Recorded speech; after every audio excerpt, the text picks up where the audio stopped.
अवांजी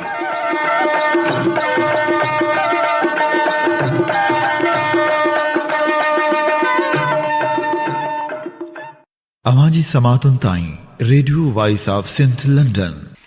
radio voice of Sindh London जे मेज़बान सारंग जो पारां अवां सभिनी दोस्तनि खे भलीकार। अॼु सिंध सुजागी फोरम पारां सिंधराणी हाउस अख्तर कॉलोनी में रहबर सिंध साईं जी एम से जे अहम किताब जीअं ॾिठो आहे मूं जे बाब 3 ते अॼु असां स्टडी सर्कल कयूं था। गुज़िरियल दफ़े बाब 2 असां मुकमिल कयोसीं, पर उन में कुझु 2 पेज रहिजी विया, जेके 2 पेज ते अॼु पढ़ी ऐं पोइ वरी 3 जेको बाब आहे मज़हब हिकु आहे या घणा आहिनि उन ते अॼु पाण हिन जो मुतालो कंदासीं। उन खां पोइ सभई दोस्त जेके आहिनि वारे सां जेको आहे हिन ते पंहिंजी राय ॾींदासीं। इश्क हक़ीक़ी, हक़ीक़त जो नालो त हर कोई वठे थो, पर इहा हक़ीक़त छा आहे तंहिं तरफ़ तवजह कंहिं छिटो ॾिनो आहे। विर्द वज़ीफ़ा पढ़ंदड़ मुला, ज़िक्र फ़िक्र में मशगूल पीर तरीक़त, छेरियूं पाए अनल हक़ उचारींदड़ सूफ़ी, लुंग कढी नंगा थियल योगी, समर्थियूं सोरींदड़ साधू, वेदन ते वहज़ कंदड़ पंडित ऐं मुनाटिन में तारकुल दुनिया थी वेठल राहिब सभु इश्क हक़ीक़ी जी दावा कनि था, या कम अज़ कम उन पंध जा पांधियाड़ा सॾाइनि था। हिननि जी ॻाल्हियुनि खे ॿुधी कबीर भगत चई ॾिनो त हद हद चलिया हर कोई, बेहद चलिया न कोई, बेहद के मैदान में खड़ा कबीरा रोई। उन लाहद जी ॻोल्हा बाद जॾहिं के दरवेश पंहिंजी बेबसी ॾिसनि था त चयो वेहनि, दर हर तरफ़ के रफ़्तम जुज़ हैरतुम नेफ़ज़ूद, फरियाद ज़ें बयाबान व ज़राह बेनिहायत। हाफ़िज़, माना जेॾां बि वियुसि त हैरत वधियमि, जो अणखुट सहरा जो सफ़र दाह कढायो छॾे। बावजूद उन जे हिन राह जी ॻोल्हाउनि तरफ़ां के दग ॾसियल आहिनि। हिकु आहे पाण विञाइण जो, ॿियो आहे पाण सुञाणण जो, जिन खे सूफ़ियाना ज़बान में नफ़ी ऐं असबात बि सॼो अथनि। उन ते मुख़्तसर रोशनी विझणु ज़रूरी थो सम्झां। पाण विञाइण हिन कैफ़ियत खे अक्सर ग़लति माना में वरितो वञे थो। बैज़े तारिक दुनिया थियणु, बैज़े नफ़े जो ज़िक्र पचाइणु, बैज़े कंहिं न कंहिं नफ़सी ख़राबीअ खां दूर करणु उन लाइ ज़रूरी था सम्झनि। शाह साहब फरमायो आहे, जे भाई जोगी थियां त तर्क तमह खे कर, वढे वहम वजूद जा, खासे ध्यान धर त कंहिं पहुचे पर लिखजी लाहूतन में। हाणे सवाल उथंदो त तमह जे तर्क करण जो मतिलबु छा आहे। इंसान में ख़ुदीअ करे ख़ुदि मतलबी पैदा थिए थी, जंहिं करे हू ख़ुदि फ़रेबीअ जे आलम में अची हर का शइ पाण लाइ सम्झणु लॻे थो। उन जे ख़तमु करण लाइ मिजाज़ जे पहिरें दर्जे में पाण महबूब खे हथु करणु सिखे थो। मिजाज़ जे 3 दर्जे में क़ौमी नफ़ा इंसान ज़ात जे मुफ़ाद लाइ इसार करणु सिखे थो। हीउ दर्जो उहो आहे जंहिंमें न सिर्फ़ दुनियावी नफ़े खे तर्क करणो अथसि, पर एतिक़ादी, मज़हबी ऐं नज़रियाती लाॻापा बि ख़तमु करे हर ॻाल्हि ते नए सिर गौर करण जो मादो पैदा करणो अथसि। बेदल फ़क़ीर उन लाइ चवे थो, सिख रम्ज़ वजूद विञावण दी, नहीं हाजत पढ़ण पढ़ावण दी, अखरां दे विच जोई अड़िया, इश्क दी चाड़ी मूल न चढ़िया। बेदल उन रस्ते ते बकोल सचल सरमस्त, अवल भेरे भञ जे बंद ख़्यालात जा, तंहिं पुॼाणा वञ हला जी हैरत में। उन हालत खे ॿुध धर्म वारनि निर्वाण पद शुमार कयो आहे। रिंदनि निजात कोठियो आहे, रहबन सालवेशन सॼियो आहे, सन्यासन त्याग जे नाले ज़ाहिर कयो आहे। उन जे दर ते पहुचण तालिब मरनी मज़हबनि जे बंधणनि खां आज़ादु थियो वञे। ॾिसो इश्क जा इंसाफ़, मिड़ई मज़हब कयईं माफ़। पाण सुञाणण उनखे सूफ़ियन असबात जे नाले सां सॼियो आहे। इहो उहो इश्क जो दर्जो आहे जंहिंमें हर का ॻाल्हि नई सूरत में ॾिसण में अचेसि थी। सचल सरमस्त उन हालत लाइ फरमाए थो, बेरंगीअ मूं रंग पसू जो पैदा थियो, ज़ाहिर में ॿियो रंग मूसा में फिरोन जो। शाह साईं उन बाबति फरमाए थो त पेही जा पाण में कयम रूह रिहाण, त न को डूंगर ॾेह में न का केचिन काण, पुनू थियसि पाण ससुअ तां सूर हुआ। उन इश्क जे दर्जे खे हाल बि सॼो अथनि, जंहिंमें न सिर्फ़ वहदत जो इल्मु माण्हूअ खे हासिल थिए थो, बल्कि उन में हू पाण खे समायल ॾिसे थो, उनखे मंसूरी मक़ाम बि सॾनि था। शाह साईं उन दर्जे जो ज़िक्र हिननि लफ़्ज़नि में फरमायो आहे, सो ही सो हू सो अजल सो अलाह, सो पिरी सो पसा सो वेरी सो वाहिरू। उनखे किन बका बिल्लाह सॼो आहे, किन ओहम ऐं किन अनल हक़ जे आवाज़ सां ज़ाहिर कयो आहे। अमल जी ज़िंदगी हीअ ॻाल्हि बि दिलचस्पी खां ख़ाली न थींदी जे ज़ाहिर कजे त इबादत में ख़िदमत ख़लक़ जे अमली ज़िंदगीअ खे बि वॾो दर्जो ॾिनो वियो आहे। उन लाइ जुमली मज़हबनि ज़ोर ॾिनो आहे। क़ुर में आहे, लम नक़ूलून माला तफ़इलून, माना जेके करे न सघियो उन जी गुफ़्तगू करण मां को फ़ाइदो न आहे। कृष्ण महाराज गीता में सारो ज़ोर कर्म ते ॾिनो आहे, जे सही कर्म में ई इंसानी निजात जो राज़ लिकल आहे। हिकु शाइर उन ते चयो आहे, मोजिम के आसूदगी मां अदम मास्त, मां ज़िंदा ब आनेम के आराम नगीरम, माना आऊं उन लहर बराबरि आहियां जंहिं ते मुंहिंजो बका रहे थो, जे उहा बंदि थी वञे त मुंहिंजो वजूद ई ख़तमु थी वेंदो। अलामा इक़बाल उन खां मुतासिर थी फरमाए थो, अमल से ज़िंदगी बनती है, जन्नत भी जहन्नम भी। मशरकी मज़हब जी सारी तालीम जो दारोमिदार कर्मनि जे फल ते रखियल आहे। महात्मा बुद्ध उन में सिर्फ़ु ही इज़ाफ़ो कयो आहे त सही इल्म खां सवाइ कर्म अजायो आहे। आख़िर में लबे लुबाब उन सारी तालीम जो इहो वञी बीहंदो त हिकु ज्ञान या सही इल्मु, ॿ इश्क या प्रेम ऐं टे अमल या कर्म, टई रस्ता आहिनि जिन तां तालिब हली सघे थो ऐं आख़िर में इहे सभु वञी मिलनि था ऐं उन्हनि जे मिलाप बाद ई हक़ीक़त जो पतो पइजी सघंदो। चोथों, मज़हब जी शरीयत या फ़िक़ह वारो सेगो। जीअं त जमायती ज़िंदगीअ जा कानून हमेशह मुआशिरे जी तब्दीलीअ सां तब्दील थियनि था, तंहिं करे हिन वक़्तु उन दर्जे ते पहुती आहे त हज़ारे वरे अॻे जा मज़हबनि तरफ़ां मुक़ररु कयल घणा कानून फ़रसूदा थी विया आहिनि। हाणे हर हिकु क़ौम खे संदन मुल्की ज़रूरतुनि, वक़्ती तक़ाज़ाउनि मूजिबि उन्हनि जा नवां कानून ठाहिणा आहिनि। जुमली मज़हबी कानून जदीद दौर में अमलन मनसूख़ थी चुका आहिनि। हिन वक़्तु जेके पादरी क्रिस्तानी कानून, हिंदू मनुस्मृति कानून ऐं मुसलमान शरीयती कानून राइज करणु घुरनि था, से या अहमिक आहिनि जो ज़माने जे दीवार ते जेकी लिखियल आहे सो पढ़ी नथा सघनि या पंहिंजे मुस्तक़िल मुफ़ाद क़ाइमु रखण लाइ पंहिंजनि पोइलगनि खे धोखो ॾियनि था।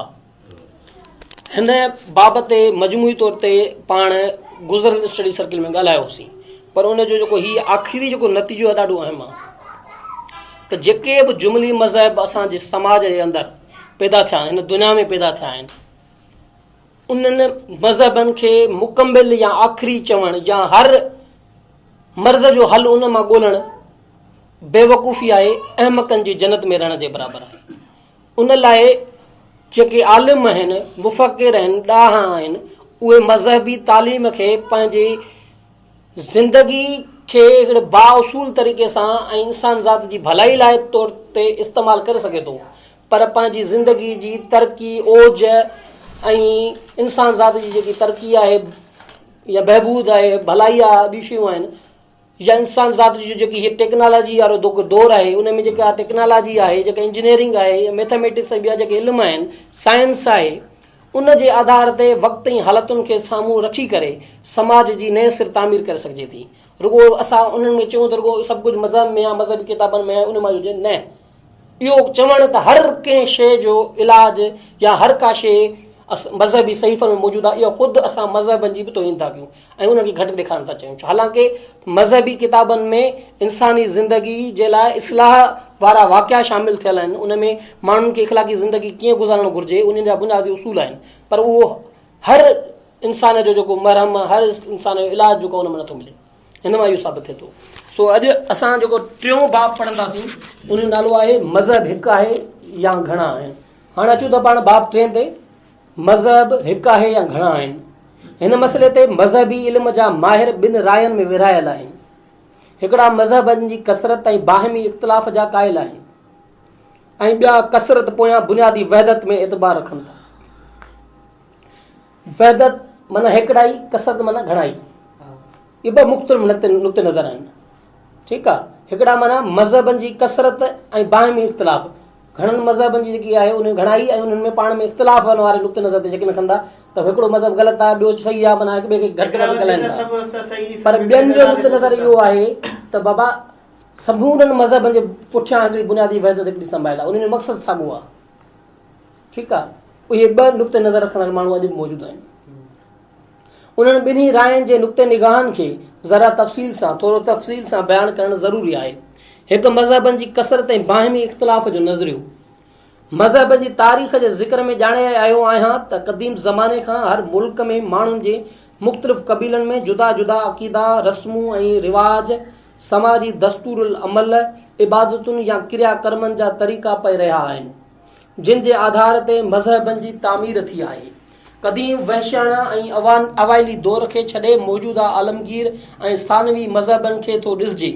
हाणे आलमगीर मज़हब कहिड़ा आहिनि ऐं स्थानवी मज़हब कहिड़ा आहिनि, जेको पाण पढ़ी आया आहियूं। आलमगीर में हिंदुइज़म अची थो वञे, बुद्धिज़म उन में अची थो वञे, ईसाइत अची थो वञे, इस्लाम अची थो वञे। स्थानवी मज़हबनि में पोइ जैन मत आहे, यहूदियत आहे, ॿिया काफ़ी कन्फ्यूशन्स, ॿिया मज़हब आहिनि। सो क़दीम वहशियाना ऐं अवाली दौर खे छॾे मौजूदा आलमगीर ऐं स्थानवी मज़हबनि खे थो ॾिसिजे त उहे बि केतिरा ई आहिनि। जेकॾहिं उन्हनि जा फ़िरका शुमार कबा त हज़ारनि जे तादाद में वञी बीहंदा। इन्हनि हक़ीक़तुनि जे मौजूदु हूंदे कसरत मज़ाहिब ऐं अक़ीदनि खां इनकार करे न सघिबो। मज़हबनि ऐं अक़ीदनि जे कसरत जी हिन सूरताल खे गौर सां ॾिसिबो त उन में ॿ रुझान नुमाया नज़र ईंदा। हिकु मरकज़ियत या वहदानियत तरफ़ छिकींदड़ आहे, ॿियो ला मरकज़ियत या इनफरादत ॾे गेलींदड़ आहे। उन्हनि खे अंग्रेज़ीअ में इंटीग्रेशन या सेंट्रलाइज़ेशन या डिसइंटीग्रेशन या डिसेंट्रलाइज़ेशन कोठे सघिबो। ॿिनि लफ़्ज़नि में उन्हनि खे कुलियत या तकमील ऐं जुज़ियत या विरासत बि सॾे सघिजे थो। जीअं सियासी आलम में के माण्हू सियासत अमल जा पोइलग थी मौजूदा हक़ीक़तुनि खे मद्देनज़र रखी जमायती निज़ाम ऐं मुल्की इंतिज़ाम लाइ हाज़िर हालतुनि मुताबिक़ क़दम खणंदा आहिनि, त के वरी मुस्तक़बिल खे हाल ते तरजीह ॾेई दाइमी ऐं मजमूई मुफ़ाद लाइ कमु कंदा आहिनि। तंहिं वांगुरु मज़हबनि में के बुज़ुर्ग माण्हुनि खे चंद अक़ीदनि, रस्म रिवाज ऐं दस्तूर अमल जे बुनियाद ते मज़हबी जमायतुनि, फ़िरक़नि ऐं गिरोहनि वसीले कठो करे संदन समाजी ऐं इख़लाक़ी तंज़ीम करणु घुरनि था। जंहिंजे करे अॼु दुनिया में मज़हबनि ऐं फ़िरक़नि जी कसरत ॾिसण में अचे थी, घणाई ॾिसण में अचे थी। ऐं ॿिया वरी उहे माण्हू आहिनि जिन इंसान ज़ात जे इतिहाद, अमुन ऐं तरक़ीअ खे मद्देनज़र रखी मरकज़ियत ऐं तकमील इंसानियत लाइ कमु करणु घुरनि था। पहिरियों गिरोह ला मरकज़ियत ॾे छिके थो, ॿियो मरकज़ियत ॾे। ॿिए जो ज़िक्र जुदा कयो वेंदो। हिते कसरत मज़हब जे कारणनि ऐं उन जे नतीजनि जो ज़िक्र कंदुसि। जीअं त मज़हबी जमायतूं रज़ाकाराना बुनियादनि ते किन अक़ीदनि, रस्मुनि ऐं रिवाजनि ऐं समाजी दस्तूर अमल ते बर्पा कयूं वञनि थियूं, तंहिं करे हर हिकु मज़हबी जमायत जी तंज़ीम, तरक़ी ऐं मज़बूती लाइ हेठिन ॻाल्हियुनि जो एहतमाम कयो वञे थो।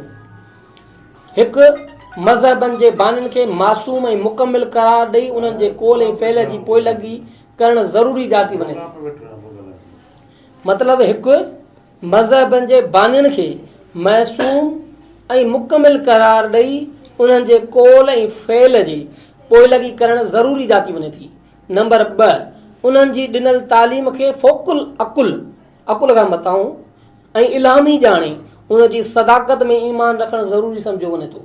नंबर 3, उन्हनि जे बर्पा कयल मज़हबनि जा समाजी ऐं शरियती कानून बहितरीन ॼाणे उन्हनि ज़रिए ई राह निजात हासिल करण जो अक़ीदो रखियो वञे थो। नंबर 4, उन्हनि मज़हबनि खे बहितरीन लाहे हयात ॼाणे उन्हनि खां ॿाहिरि ॿियनि जुमली मज़हबनि ऐं अक़ीदनि खे ग़लति ॼाणाइजे थो। कसरत मज़हबनि जो इहो नुक़्तो नज़र।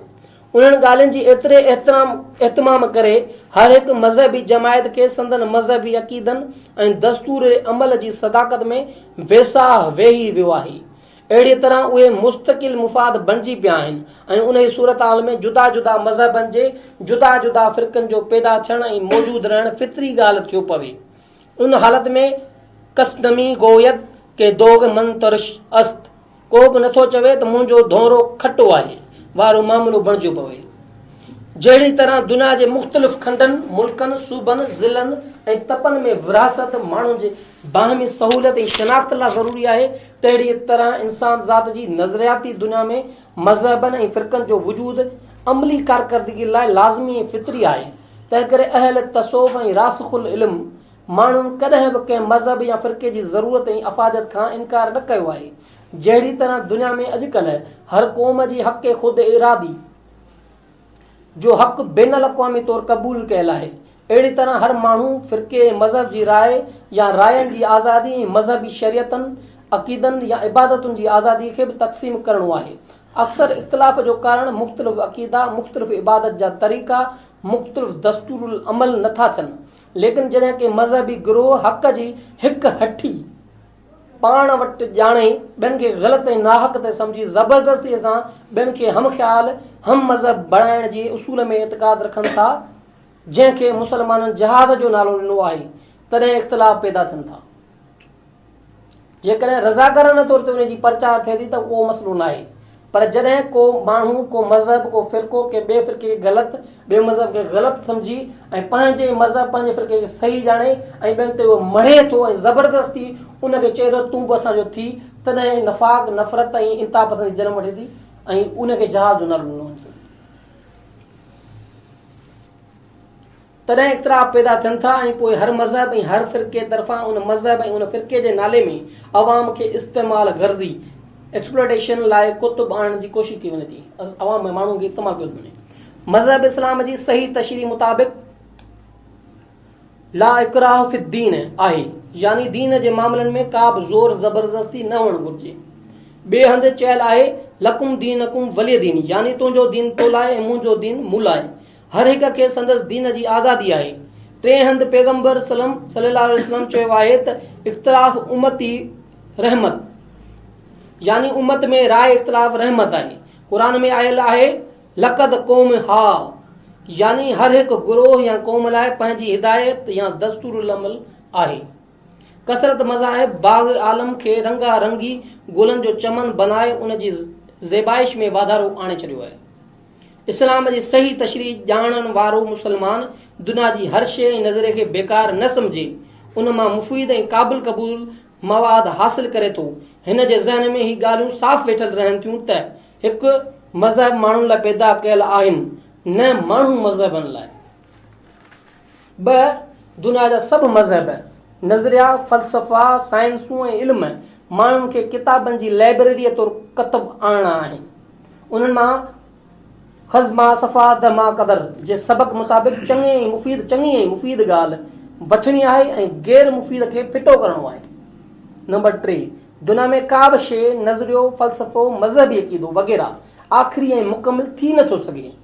दीन फितरत कानून इर्तिका या तरक़ी पज़ीर तब्दील जी कानून मूजिबि हर घड़ीअ, हर ज़माने, हर दौर में बहर फैज़ इलाही मां नवनि नियापनि मालूमात, नज़रनि ऐं अक़ीदनि ज़ाहिर थियण जी उमेद ऐं इम्कान आहे। इहो सिलसिलो ला मतनाही यानी अणखुट रहंदो, जे क़याम मिणनि त बि वेझा भांइज सुपरी।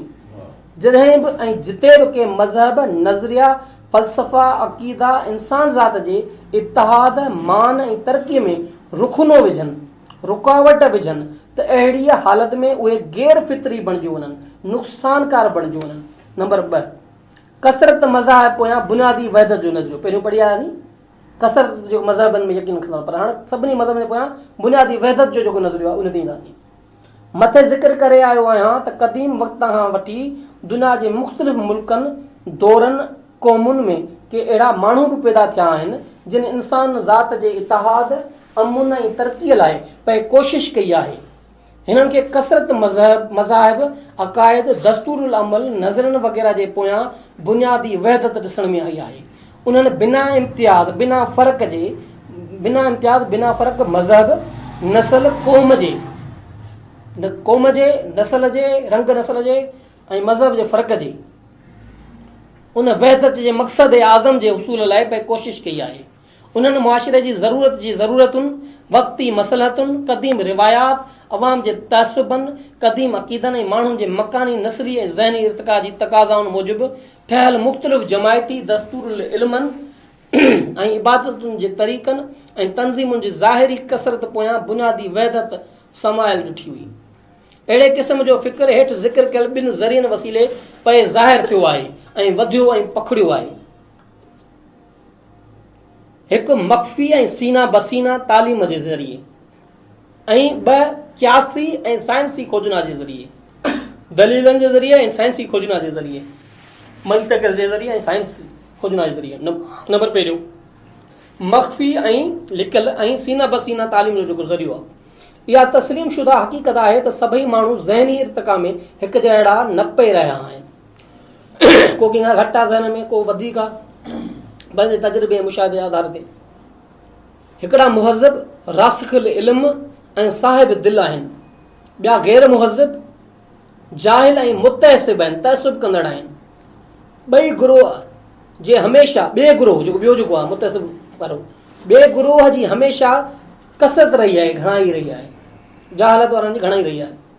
पहिरियों गुरोह आंगुरनि ते ॻणण जेतिरो रहियो आहे, तंहिं करे क़ाइदा कानून अक़ीदा ज़िंदगी जे अमल जो तरीक़ो ऐं नुक़्ते निगाह ॿिन्ही गुरोहनि जो अलहदा पई रहियो आहे।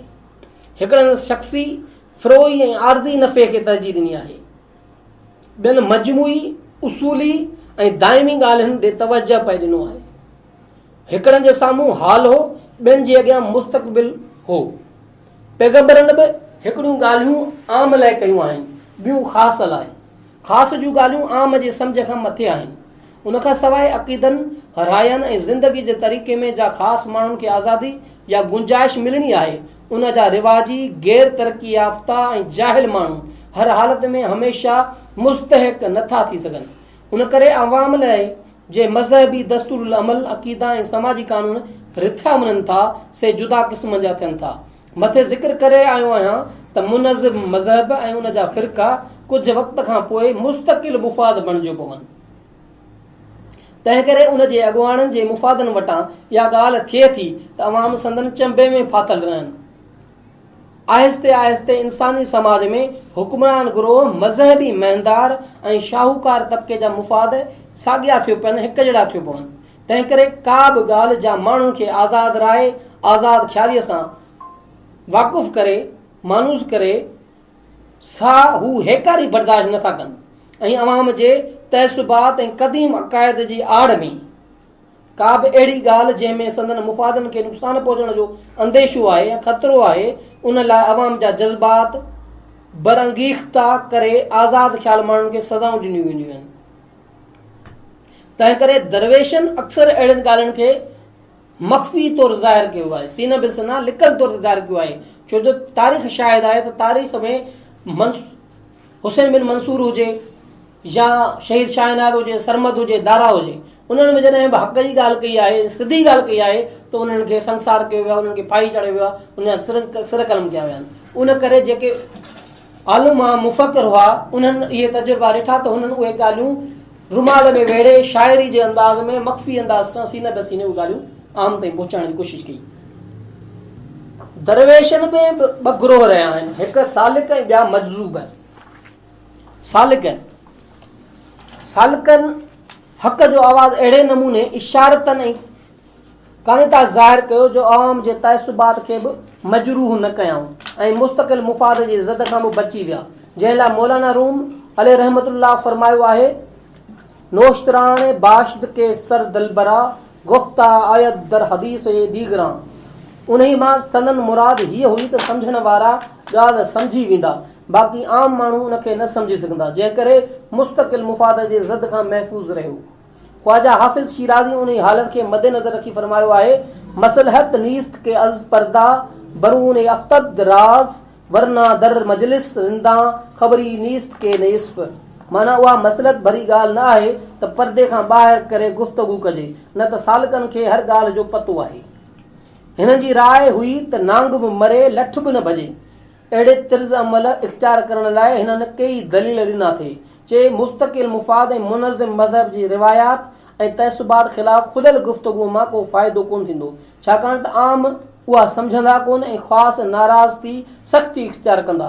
तंहिं करे हिननि मख़सूस माण्हुनि ताईं पंहिंजी तालीम खे मख़फ़ी तरह पहुचाइण जी कोशिशि कई ऐं गुफ़्तगू जो इहो तरीक़ो इख़्तियार कयूं जो कानून जे ज़द खां ॿाहिरि हो। नंबर ॿियो मजज़ूब। हीअ उन क़िस्म जा कारकुन हुआ जिन ते होश खां जोश जो ज़्यादा असर हो, जेकॾहिं हुननि हक़ जे आवाज़ खे नकारे जी चोट ते बिना ख़ौफ़ जे चई ॾिनो थे।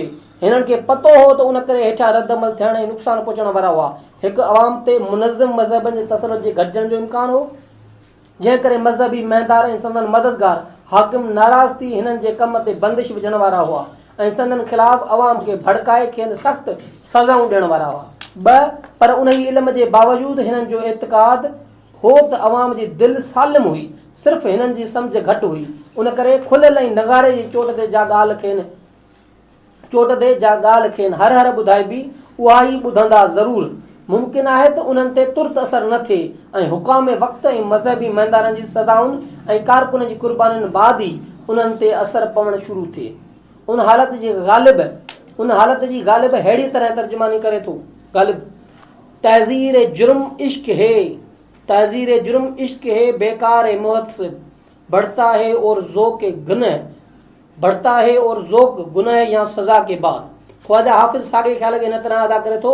दर्रे मंजिल लेला के खतरे अस्त बसी शर्त अवल कदम आस्त के मजनू बाशी।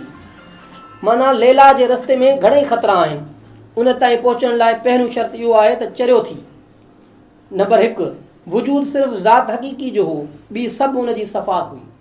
आशिक चओ मां उनखे, मकी चओ माशूक, ख़ालिक चओ मखाम तूं, मकी चओ मखलूक, सलज तंहिं सलूक जो नाक़साई निंगियो।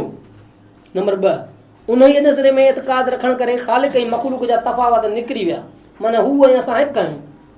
वहदत तां कसरत थी कसरत वहदत कुल हक़ हक़ीक़ी हिकिड़ो वाई बीम भुल हू लाचो हुल बिला संदुसणे, या पड़ाडो सोई सॾ वरवाई जो जे लही हुआ अॻई गॾु पर ॿुधण में ॿ थिया। हू ऐं असां हिकु आहियूं, हू कुल असां जुज़ आहियूं, हू वहदत आहे असां कसरत आहियूं। नंबर 3, उन तालीम करे इंसान ज़ात खे बिना तमीज़ मज़हब रंग नस्ल ऐं क़ौम जी हिकु बदन जा उज़वा करे सम्झो थे वियो। नंबर 4, उन करे माण्हुनि मां नफ़ाक़ नफ़रत ऐं ॿियाईअ जा तफ़ावत निकिरियो थे विया। नंबर 5, जंहिं करे जुमली मज़हबनि जा क़ैद ऐं पाबंदियूं जज़ाऊं ऐं सज़ाउनि बिश्त ऐं दोज़ख जा अक़ीदा ख़तम थी थे विया। बिश्त दिलासो दोज़ख दड़को कूड़ो सामी कूड़ो कड़को शाह नसीर। 6, उन ई नज़रे में अक़ीदे करे मज़हबनि जूं शरीयतूं ऐं निज़ाम अहमियत विञाए ते वेठा। नंबर 7, उन में साहिब इक़्तिदार ऐं मज़हबी महदार पंहिंजे तसलुत ख़िलाफ़ खुली बग़ावत जा आसार थे ॾिठा।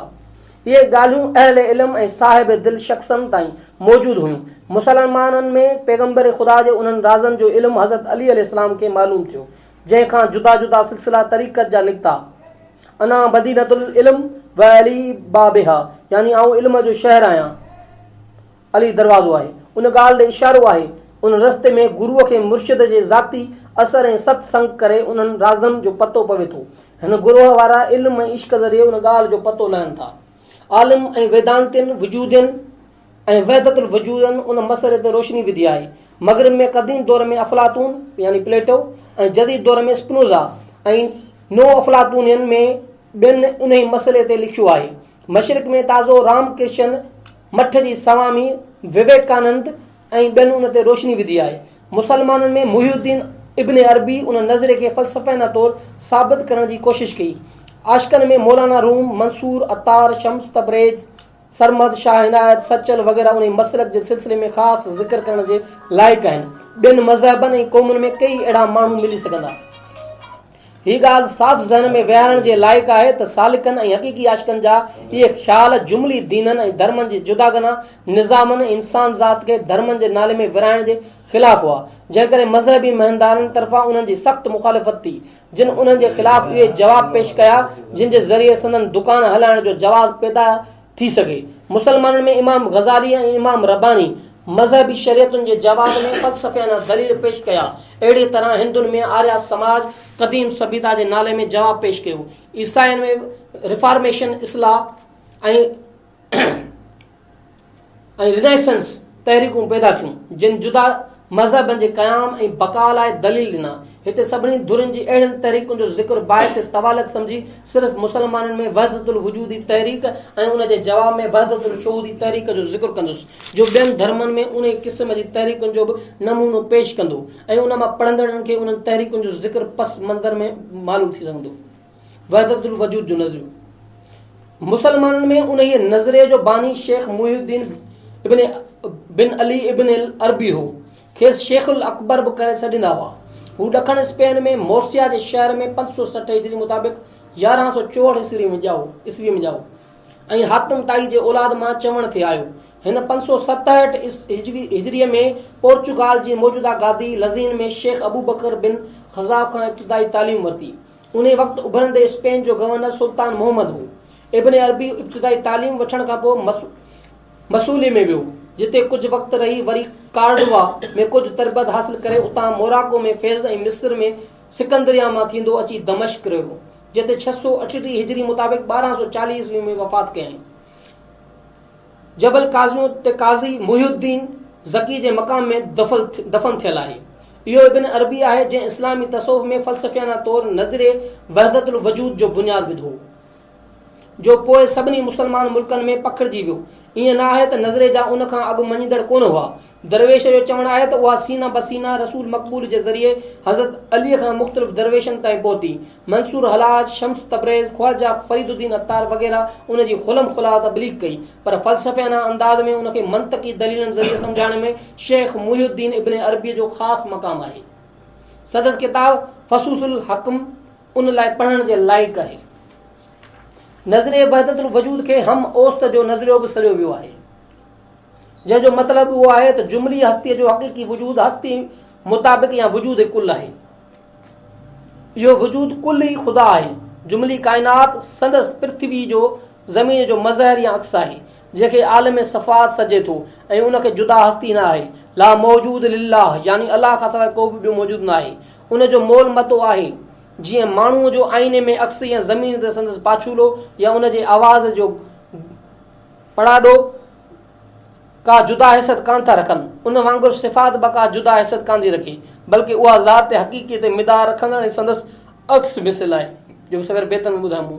उन ई नज़रे जो असरु मज़हबनि ऐं मुल्की सियासत ते कहिड़ो पवे थो, उनजो मुख़्तसिर ज़िक्र दिलचस्पी खां ख़ाली न थींदो। जंहिं सूरत में उन नज़रे मुताबिक़ कुल शइ जो वजूद हिकु ई आहे, उन करे उन जे मञींदड़नि जे राहिबर पॉलिसी इश्क ऐं इताद इख़्तिलाफ़ जे पोयां बुनियादी वहदत जो राज़ खोले ज़ाहिर करे थो। तंहिं करे उन वसीले मज़हबी इख़्तिलाफ़नि सबबि माण्हुनि जी विरासत जी मुख़ालफ़त थिए थी ऐं उन करे मज़हबी महिंदारनि ऐं उन्हनि ते मिदार रखंदड़ हुकूमती कारिंदनि उन में संदन मुस्तक़िल मुफ़ाद खे ख़तरो ॾिसी उन जी मुख़ालफ़त पे कई आहे।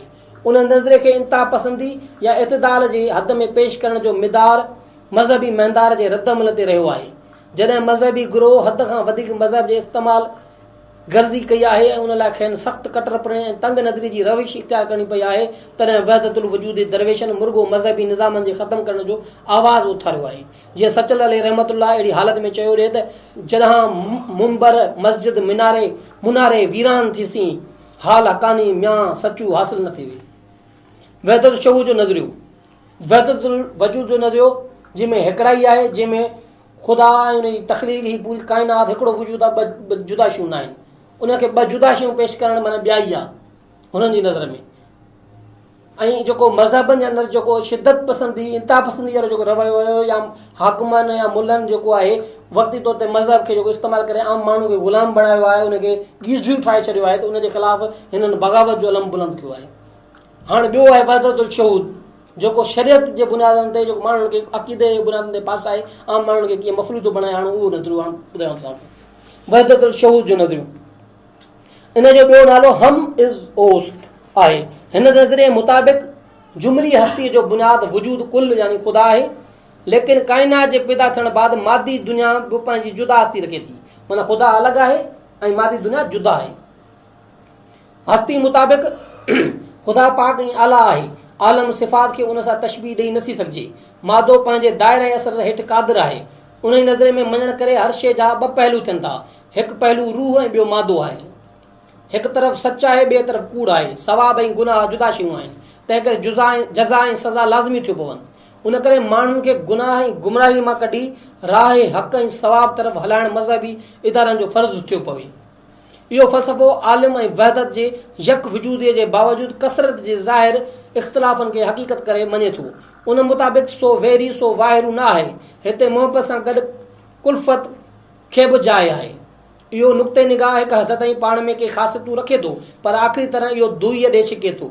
इहो दुनिया जे दस्तूर मुताबिक़ इंतिहा पसंदीअ जो शिकार पई रहियो आहे। उन नज़रिए करे या उन जे पाछे में जुदा जुदा मज़हबनि जा इख़्तिलाफ़, नस्ली ऐं मुल्की इम्तियाज़, फ़िरक़े बंदियूं ऐं तहसीबी कानून, नफ़रत, अंधाधुंध मज़हबी शरीयतुनि जी पोइलगी ऐं फिस्ताई ख़्याल, दस्तूर ऐं हुकूमतूं पैदा थियूं आहिनि। हिन नज़रिए हेठि आज़ाद राय, जमहूरियत ऐं वसील नज़रिए खे घणो नुक़सानु पहुतो आहे। इन मंझां इंसाननि ऐं क़ौमुनि में पाक ऐं पलीत, धणियल ऐं धिकारियल, ऊच ऐं नीच जा तफ़ावत पैदा थिया आहिनि। ॿिन्ही नज़रनि जी इंतिहा पसंदी केतिरनि ई ख़राबियुनि जो बाहिस बणी आहे। मसइले वहदतुल वजूद सां दिलचस्पी वठंदड़नि खे योग रिशिस्त, गीता स्वामी विवेकानंद ऐं स्वामी तीरथ जूं तक़रीरूं ऐं अफलातून, स्पिनोज़ा ऐं नोफलातूनियत जे किताबनि खे बि पढ़णु घुरिजे। हाणे अचूं था क़यासी ऐं साइंसी खोजना जो ज़रियो। मज़हबनि जी तारीख़ में ॿुधाए आयो आहियां त मज़हबनि जी कहिड़ी तरह शुरूआत थी ऐं कीअं आहिस्ते आहिस्ते थी हालात जी तक़ाज़ा, मुआशिरे जी तब्दीली ऐं मालूमात जी फरावानीअ बाबति उन जी इब्तिदाई अक़ीदनि, रस्मुनि ऐं रिवाजनि ऐं क़ाइदनि कानूननि में तब्दीली ईंदी वई। उन खोजना मां साइंसी इल्म जे माहिरनि मुख़्तलिफ़ इल्मनि जे आधार ते हिकु ॻाल्हि साबित करण जी कोशिशि कई आहे त ख़ौफ़ ऐं उमीद जे बुनियाद ते पैदा थियल अक़ीदा ऐं दस्तूर रोज़ बरोज़ इर्तिक़ा कंदा आया आहिनि ऐं आईंदा बि संदन इर्तिक़ा हलंदी रहंदी। तंहिं करे ॿियनि इल्मनि जहिड़ो कि तिब, इल्म कीमिया, इल्म हयात वग़ैरह वांगुरु मज़हब समाजी ऐं ज़हनी मालूमात जो हिकु इल्मु आहे जो बावजूदु मुख़्तलिफ़ अक़ीदनि ऐं दस्तूरनि जे बुनियादी तरह हिकु वधंदड़ ऐं सुधरंदड़ इल्मु आहे। जीअं मथे ज़िक्र कयल इल्मनि में मुख़्तलिफ़ खोजनाउनि बाद के नज़रिया क़ाइमु थी वरी बदिलजनि था, अहिड़ी साॻी हालत हिन सां बि लागू आहे। कंहिं बि मज़हब जो एतिक़ादी नज़रियो ऐं समाजी दस्तूरुल अमल दाइमी न आहे। कानून ऐं इर्तिक़ा मुताबिक़ तरक़ी कंदो ऐं तब्दील थींदो रहे थो। इस्लाम जे अहल तरीक़े जे चवण मुताबिक़ इस्लाम ख़ुदि दीन ऐं फितरत, कानून ऐं इर्तिक़ा या तरक़ी पज़ीर तब्दीली जो कानून आहे। उहो उन मुताबिक़ हालात जी तक़ाज़ा मूजिबि तरक़ी कंदो रहे थो। उन जा बुनियादी मता इतिहाद इंसानी, अमुन ऐं आलम, इंसान ज़ात जी तरक़ी आहे। उन ई आधार ते हिननि पैगम्बर इस्लाम खे रहमतुल आलमीन सॾियो, जंहिंजी तालीम सभु लाइ यकसां हुई। उन बाबति साफ़ फरमाए थो त इनल लज़ीन आमनू वल लज़ीन हादू व नसारा वल ज़ालिमीन मिन अमन बिल्लाहि वल यौमिल आखिर व अमल सालिहन फलहुम अजरुहुम इंद रब्बिहिम वल अखूफ अलैहिम वला यहज़नून। माना जिन ईमान आंदो आहे ऐं जे यहूदी या नसारी या ॿिए मज़हब जा आहिनि, तिन मां जिन ख़ुदा ते ईमान आंदो आहे, मुस्तक़बिल इंसान ज़ात जी तरक़ीअ में मञनि था ऐं चङा कमु कनि था, तिन खे ख़ुदा वटां फ़ाइदो मिलंदो आहे, उहे निजात पाईंदा। बावजूदु उन सरीह हुकुम जे निजात ऐं दाइमी ख़ुशीअ जो हक़दार सिर्फ़ु मुस्लमाननि खे ॼाणणु, जिन में गासिब, ज़ानी, राशी ऐं बद किरदार बि अची विया, दीन फितरत जे ख़िलाफ़ हो। माना ख़ुदि क़ुर जी आयत या शाहिदी ॾिए थी त भले यहूदी हुजे, कहिड़े बि मज़हब जो हुजे, पर जेकॾहिं हू माण्हू बाकिरदार आहे ऐं उन सां इंसान ज़ात खे फ़ाइदो पहुचे थो त हू बहितर माण्हू आहे ऐं उहो दीन फितरत जो माना हामी आहे, माना उहो सही माण्हू आहे। पर जेको माण्हू मुसलमान आहे पर उहो ज़ानी आहे, शराबी आहे, अयाशी आहे, जंहिंसां इंसान ज़ात खे नुक़सानु पहुचे थो, उनखे ई चऊं त उहो ई हक़ ते आहे, उहो ई सही आहे ऐं उहो ई जन्नत जो हक़दार आहे, त इहो ख़ुदि दीन फितरत जे ख़िलाफ़ आहे। अहल तरीक़त तोड़े मज़हब जी इर्तिक़ाई तारीख़ जे मुहक़िक़नि ऐं खोजना कंदड़नि जी राय मूजिबि पिणु दीन अवल खां वठी हिकु रहियो आहे ऐं रहंदो। जुदा जुदा सम्झाणियूं उन जा जुदा जुदा पहलू आहिनि। जीअं बाग़ में रंगारंगी गुल उन जे हुस्न खे वधाइनि था, तीअं मुख़्तलिफ़ नज़रिया बाग़ जी सूंह जा कारण बणजनि था। उहो हर हिकु माण्हू जे ज़ौक़ ते छॾियल आहे, जेको गुल वणे सो उन जा पन पसंदि करे। समूरो बाग़ इंसान ज़ात जी गॾियल मिल्कियत आहे। इहा खोजना बि मज़हब खे हिकु साबित करे थी। हाणे सुवाल उथंदो त इन्हनि ॿिनि मुतज़ाद नज़रियनि, मज़हब घणा आहिनि ऐं मज़हब हिकु आहे, में सम्झोतो कीअं थी सघंदो? उन लाइ हिन वक़्त ताईं ही तरीक़ा इख़्तियार कया विया आहिनि। नंबर 1, सभिनी मज़हबनि जी पहिरीं ॻाल्हियुनि खे गॾे नए अंदाज़ में पेश करणु, ऐं 2, हर हिकु आलमगीर मज़हब खे ज़ोर वठाए ॿियनि खे उन में मदगम ज़म करणु। तारीख़ी तजुर्बे मूजिबि ॿई तरीक़ा नाकामयाब साबित थिया आहिनि। गुरु नानक, कबीर भगत, सूफ़ी बुज़ुर्ग, राजा राम मोहन राय वग़ैरह तरफ़ां थियल कोशिशूं मुर्गो जुदा जुदा फ़िरक़नि जी सूरत इख़्तियार करे वई। ॿिए तरफ़ 4 आलमगीर मज़हब करोड़ा माण्हुनि खे पाण में समाइण जे बावजूदु सारी इंसान ज़ात खे वहदत ख़्याल ऐं अमल मूजिबि यकसां करे न सघिया आहिनि। मुर्गो उन्हनि में सवें फ़िरका पैदा करे मज़हब जे नाले में इंसान ज़ात जे विच में तफ़ावत जूं दीवारूं खड़ियूं करे छॾियूं आहिनि। उहे मज़हब जा फ़िरका मुस्तक़िल मुफ़ाद जी सूरत इख्तियार करण करे ख़ुशीअ या ज़ोरीअ सां इंसान ज़ात खे गॾण में बहरहाल नाकामयाब थिया आहिनि, बल्कि ख़्याल ऐं अमल जे नुक़्ते निगाह खां संदन मौजूदा बाहमी विरासतुनि या हिक ॿिए खां अलहदगियूं ई मसनूई आहिनि। मंझाउनि हर हिकु मज़हब में साॻी हद ऐं अंदाज़ चङा मंदा पिया आहिनि। हाणे सिर्फ़ु हिकु तरीक़ो वञी बि रहियो आहे त आख़िरी तरह इंसान ज़ात जी वहदत ख़्याल ऐं अमल ते पहुचण ताईं हाल गॾिजी गुज़ारे। को एग्ज़िस्टेंस या ॿियनि लफ़्ज़नि में बाहिमी रवादारी जे बुनियाद ते सभई मज़हब फ़िरका ऐं नज़रिया पंहिंजा जुदा अक़ीदा रस्मू रिवाज ऐं इबादतूं क़ाइमु रखंदे इंसान ज़ात जे इतिहाद अमन ऐं तरक़ीअ लाइ बाहमी ताउन कनि, उन लाइ मुनज़िम दीननि जे मुस्तक़िल मुफ़ाद खे टोड़णु लाज़िमी थी पवंदो। दीन शख़्सी अक़ीदा करे कुतुब आणिबा, उन्हनि जे मुनज़िम निज़ामनि ऐं मुस्तक़िल मुफ़ाद खे छॾिणो पवंदो। माना हर दीन खे माण्हू जो ज़ाती मामिलो करार ॾिजे त बाबा तुंहिंजो दीन तोसां, मुंहिंजो दीन मूंसां। न के मूंखे इख़्तियार आहे त मां पंहिंजो मज़हब तो ते मढ़ियां, न के तोखे इख़्तियार आहे मूं ते मढ़। ऐं उन ई बुनियाद ते इंसान ज़ात जी बहितरी भलाई जे लाइ असांखे अॻिते वधणो पवंदो, तॾहिं ई असां दुनिया में अमुन भाईचारो क़ाइमु करे सघूं था।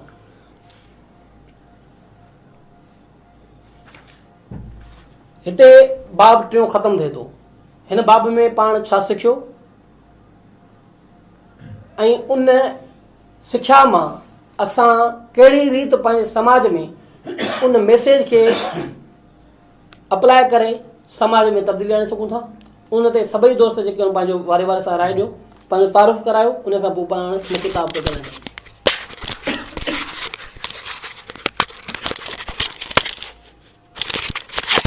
हक़ मौजूद जी एस एन जी लतीफ़, सभ खां पहिरियां त सभिनी कई आयल दोस्तनि खे भलीकार ऐं वेलकम। हिन खां अॻु में असां हिन ई किताब जो ॿियों चैप्टर पढ़ियो, अॼु असां टियों चैप्टर पढ़ियोसीं। 2 पेज जेके हुआ उहे कंक्लूजन वारा, जंहिंमें उन्हनि 2 पेजनि जे बारे में ऐं ॿिए चैप्टर जे बारे में तफ़सील सां विनेश ऐं सारंग ॻाल्हायो। अॼु आउं ॻाल्हाईंदुसि 3 चैप्टर ते, छो त असां 3 चैप्टर पढ़ायो आहे ऐं हिन किताब ते। साईं जो ही किताब जीअं ॾिठो आहे मूं, मुंहिंजे ख़्याल में सभिनी दोस्तनि पढ़ियो हूंदो, या जन न पढ़ियो आहे त उन्हनि जे साम्हूं अॼु सारंग पढ़ी ॿुधायो। मज़हब ते हिन में माना फोकस आहे हिन चैप्टर में। दुनिया में मज़हब घणा आहिनि या हिकिड़ो आहे, ऐं ऑब्वियसली पढ़ी ॿुधायो सारंग त हुन में जेको आहे सो जेके 4-5 मज़हब आहिनि उहे बैनुल अक़वामी आहिनि ऐं ॿिया वरी सानवी आहिनि। ऐं इंटरनेशनल मज़हबनि में क्रिश्चियनिटी, जैनिज़म, बुद्धिज़म अची था वञनि, ऐं सानवी में जेको आहे सो ॿिया कन्फ्यूशियस ऐं जूइज़म वग़ैरह अची था वञनि। उन खां अलावा हिन किताब में वहदतुल वजूद ऐं वहदतुल शहूद जी ॻाल्हि कई वई। हाणे वहदतुल वजूद जी डेफिनेशन बि सारंग ॿुधाई, तव्हां सभिनी खे वहदतुल शहूद जी बि ॿुधाई। हाणे हिन सां एग्री ऐं डिसएग्री जेको बि हुजे माण्हू उहो पंहिंजो मौक़िफ़ ॾेई सघे थो, ऐं हर कंहिंखे पंहिंजो मौक़िफ़ ॾियण जी माना मुकमल तौर ते आज़ादी आहे। ऐं जेको मुतफ़िक़ हुजे उहो पंहिंजी राय जो इज़हार कंदो, जेको मुतफ़िक़ न हुजे उहो ॻाल्हाए सघे थो।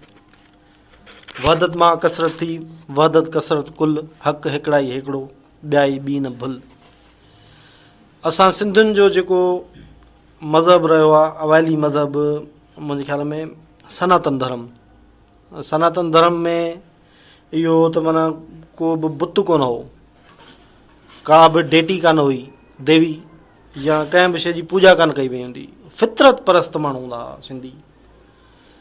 जंहिं शइ सभ खां पहिरियां इंसान खे मुतासिर कयो, जेकॾहिं उहो पाणी हो त उहे पाणी खे पूॼणु शुरू कया।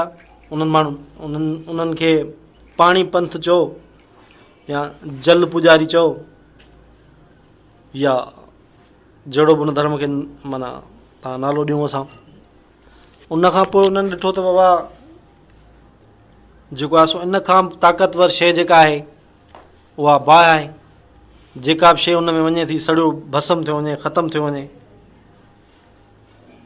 वरी हिकिड़ो ॿियो मज़हब क्रिएट थी वियो जंहिंखे ज़ोरास्टर चयो थो वञे, या बाहि जा पुॼारी। उहो अॼु ॾींहं ताईं ईरान में जेको आहे सो राजुल अमल आहे मुंहिंजे ख़्याल में साईं खे। वधीक इन बारे में ख़बर हूंदी। अॼु ॾींहं ताईं उते राज लमल आहे, ज़रतश चइजे थो, ऐं उनजो माना हिकिड़ो वॾो। हाणे हिन में चैप्टर नंबर 3 में मौज़ू ते अचूं था त वहदतुल वजूद ऐं वहदतुल शूद जा ॿ जेके नज़रिया आहिनि उन्हनि जा पोइ लॻ कहिड़ा आहिनि।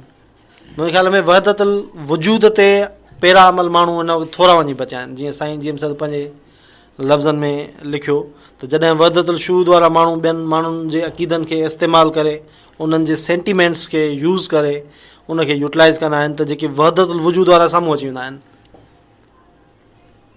ऐं निफ़ाक़ खे या जेको आहे सो अफ़रा तफ़री खे ख़तमु करण जी कोशिशि कंदा आहिनि। जॾहिं त वहदतुल शूद वारा माण्हू जेके आहिनि से उहे पीरी बुज़ुर्गी ऐं उन्हनि शयुनि खे जेको आहे सो मञे ऐं पंहिंजा जेके आहिनि से सियासी पॉलिटिकल या सोशल मफ़ाद हासिलु करण लाइ, इहो बिल्कुलु अॼोकी सिचुएशन ते ई ठही थो अचे। विनेश छा ख़्यालु आहे? जहिड़े तरीक़े सां हिन मुल्क जी सूरत हाल आहे हींअर, त उन में इहो आहे त हिन में खुली करे वरी तूं हुन ते चङी तरह ॻाल्हाइजांइ। ऐं मां फ़क़ति इहो चवंदुसि त हिन किताब सां, हिन चैप्टर सां जेको पढ़ियोसीं, मां हिन सां मुतफ़िक़ आहियां ऐं असांखे हिन ते माना अमल करणु खपे सभिनी दोस्तनि खे। ऐं हर कंहिंखे पंहिंजो राय ॾियण जो इज़हार आहे, मौक़ो आहे, ऐं भली आज़ादी सां उहो ॻाल्हाए सघे थो। वॾी महिरबानी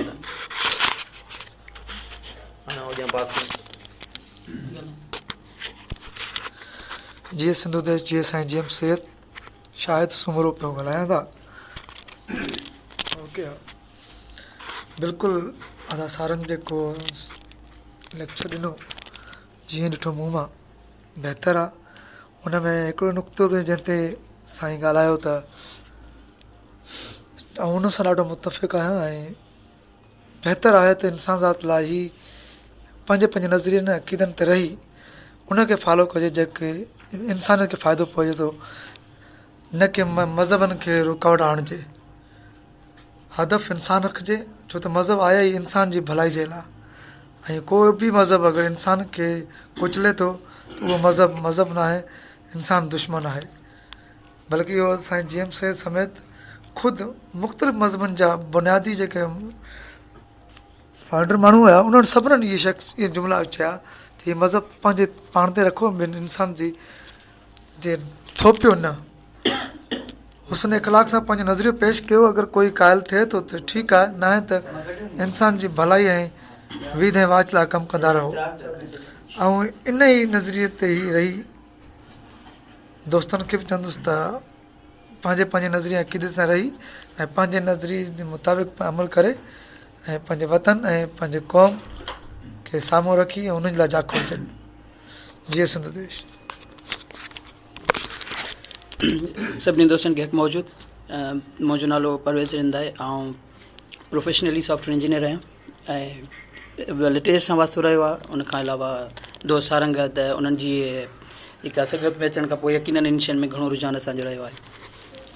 हाणे ॻाल्हि बुनियादी तौर ते हीअ त अमीन जेका ॻाल्हि कई त जेको सो की आउं एग्री आहियां डिसएग्री आहियां, ॾिसो डिसएग्री या एग्री थियण जी ॻाल्हि न आहे। हिन चैप्टर जे स्टार्ट में ई साईं चई छॾियो आहे ऐं बुक जे नाले मां ई ज़ाहिर थियो त जीअं ॾिठो आहे मूं साईं स्टार्ट में चयो आहे हीअ मुंहिंजी पर्सनल ऑब्ज़र्वेशन आहे। केरु एग्री करे थो या नथो करे उहो हुनजो पंहिंजो मसइलो आहे। ऐं एग्री करे या हिकिड़ो डिसएग्री करे ऐं मूं ते तोहमत हणे अहिड़ा बि चई मूं ते जेके आहिनि मूंखे ख़दशा आहिनि, बिल्कुलु ईअं बि थींदो जी। त एग्री या डिसएग्री त उन में साईं चई छॾियो आहे तव्हांजी मर्ज़ी आहे, तव्हां एग्री कयो डिस करे एग्री कयो। हीअ मुंहिंजी पर्सनल ऑब्ज़र्वेशन आहे। मुंहिंजी मज़हब ते रिसर्च जेका साईं पाण कई उनजो हिकिड़ो पूरो हिकिड़ो असां मजमू या समराइज़ करे साईं हिकिड़ो हीअ किताबु लिखियो आहे। त जेकॾहिं असां सभु मज़हब पढ़ूं, मुख़्तलिफ़ शयुनि खे स्टडी करण खां पोइ असां पंहिंजो हिकिड़ो नतीजो कढूं, उनजे बावजूदि या उनजे कंपेयर में मुंहिंजे ख़्याल में हीअ काफ़ी बहितरु हूंदो असां हीअ किताबु हिकिड़ो चङे नमूने सां पढ़ूं। असांखे सभिनी इल्मनि जो जेके मज़हब आहिनि उनजो इल्मु बि मिली वेंदो, गॾोगॾु असांखे हिकिड़ी उनजी थारोली हिकिड़ी ख़बर पइजी वेंदी त मज़हबनि जो बुनियादु छा हुयो। अच्छा, इहो थी वियो किताब जे बारे में। हाणे असां जेको अॼु चैप्टर डिस्कस कयो आहे, चैप्टर नंबर 3, इन में जेके हालांकि सॼो चैप्टर पढ़ण खां पोइ आख़िरी जेके पेरा हूंदा आहिनि उहे तमामु इंपॉर्टेंट हूंदा आहिनि। त उन में छो जो सॼी समरी हूंदी आहे उन चैप्टर जी, त बेसिकली सॼे चैप्टर जो मक़सदु छा हुयो। आख़िरी में जेका असां क़ुर जी आयत लिखी करे उन खां पोइ उनजो हवालो ॾिनो आहे त मज़हब या उहे ई मुस्लमान आहिनि जेके मजमूई तौर ते इंसान ज़ात जी तरक़ी चाहिनि था, उहे ई मुस्लमान आहिनि। इहा ई डेफिनेशन जेकॾहिं तव्हां सही बुखारी जेको मुस्लमान जो शायदि मशहूरु किताबु आहे उनखे सभई मञंदा बि आहिनि, त उन में बि मुस्लमान जी बेसिकली जेका डेफिनेशन लिखियलु आहे, वस्फ़ जेका लिखियलु आहे, उहा इहा लिखियलु आहे त मुस्लमान उहो आहे जंहिंजे हथ ऐं ज़बान मां ॿियो इंसानु महफ़ूज़ हुजे, उहो मुस्लमान। न के जंहिं कलमूं पढ़ियो, जंहिं निमाज़ूं पढ़ियूं ऐं ॿियो ॾींहुं सॼो ॾींहुं ॿिया ही जेके अॼुकल्ह जा जदीद मौलाना आहिनि उन्हनि मां गरगारियूं ॾींदो आहे ऐं उहो मुस्लमान आहे, त दैट्स नॉट द डेफिनेशन, इहा फिक्स कोन थी बीहे उनजे मुताबिक़। त सो मुंहिंजे जेकॾहिं ऑब्ज़र्वेशन मुंहिंजी पर्सनल पुछंदव त यकीनन इहा ई आहे मुंहिंजो पर्सनल ऑब्ज़र्वेशन बि चइजे, नज़रियो बि चइजे, इहो ई आहे त जेके बि मज़हब आहिनि उहे यकीनन इंसानु पंहिंजी ज़ात ताईं जेकॾहिं महदूद कंदो त हिन इंसान ज़ात जी बि तरक़ी थींदी, मुआशिरे जी बि तरक़ी थींदी, ऐं स्पेशली असांजी जेका सोसाइटी आहे सिंधी सोसाइटी जिते मज़हब या घणेई लिटरेचर पढ़णु इहा त असां खां सम्झो 500 साल परे बीठो आहे, छो जो असांजा जेके मेजॉरिटी पॉपुलेशन आहे उते त असां बुनियादी तइलीम न ॾेई सघिया आहियूं। असांजा ॿार असां जेके तव्हां थरवारी साइड वेंदव या जेके सफ़ा इंटीरियर जे जेके रूरल एरियाज़ आहिनि उन्हनि में हलिया वेंदो त बुनियादी तइलीम न आहे, 5 जेके दर्जा मैट्रिक जेको पढ़ियलु आहे उहो वधि में वधि पढ़ियलु आहे ॻोठ में, त उन्हनि खां छा तव्हां असां तवक़ो कंदासीं त उहे लिटरेचर हीअ एॾा वॾा ॻूढ़ा जेके किताब आहिनि उहे पढ़ी करे उन ते बहस कनि या इन्हनि खे फॉलो कनि। उन्हनि खे त यकीनन जेको स्टेज ते वेठल मौलाना आहे उहो ॿुधंदो उहो चवंदो उहो ई सच आहे सभु कुझु, उनखे त न आहे ख़बर। हाणे जो नंढिड़ो हिकिड़ो मिसाल ॾियांव, असांजे ॻोठ में एॾे मेजॉरिटी शिया आहिनि, त मां बि हिकिड़ी मजलिस में वेठो हुजां त हिकिड़ो भाईजान मुंहिंजे घर में वेठो हुजे, मौलाना साहिबु साम्हूं पढ़नि पिया, त उहो पढ़ंदे वियो एंड में पुछियोमांसि, मुंहिंजो यार हिकिड़ो सुवालु पुछे, या पुछो मुंहिंजो यार तूं भला शिव आहीं? चई हा शिव आहियां मां। मुंहिंजो भला ॿुधाए भला ॿारनि में उन्हनि खे मुंहिंजा नाला उन्हनि जा अचनि नथो पियो? चई यार नाला त कोन था अचनि। मुंहिंजो नाला कोन अथनि, सॼो ॾींहुं पिटको था कयो तव्हां।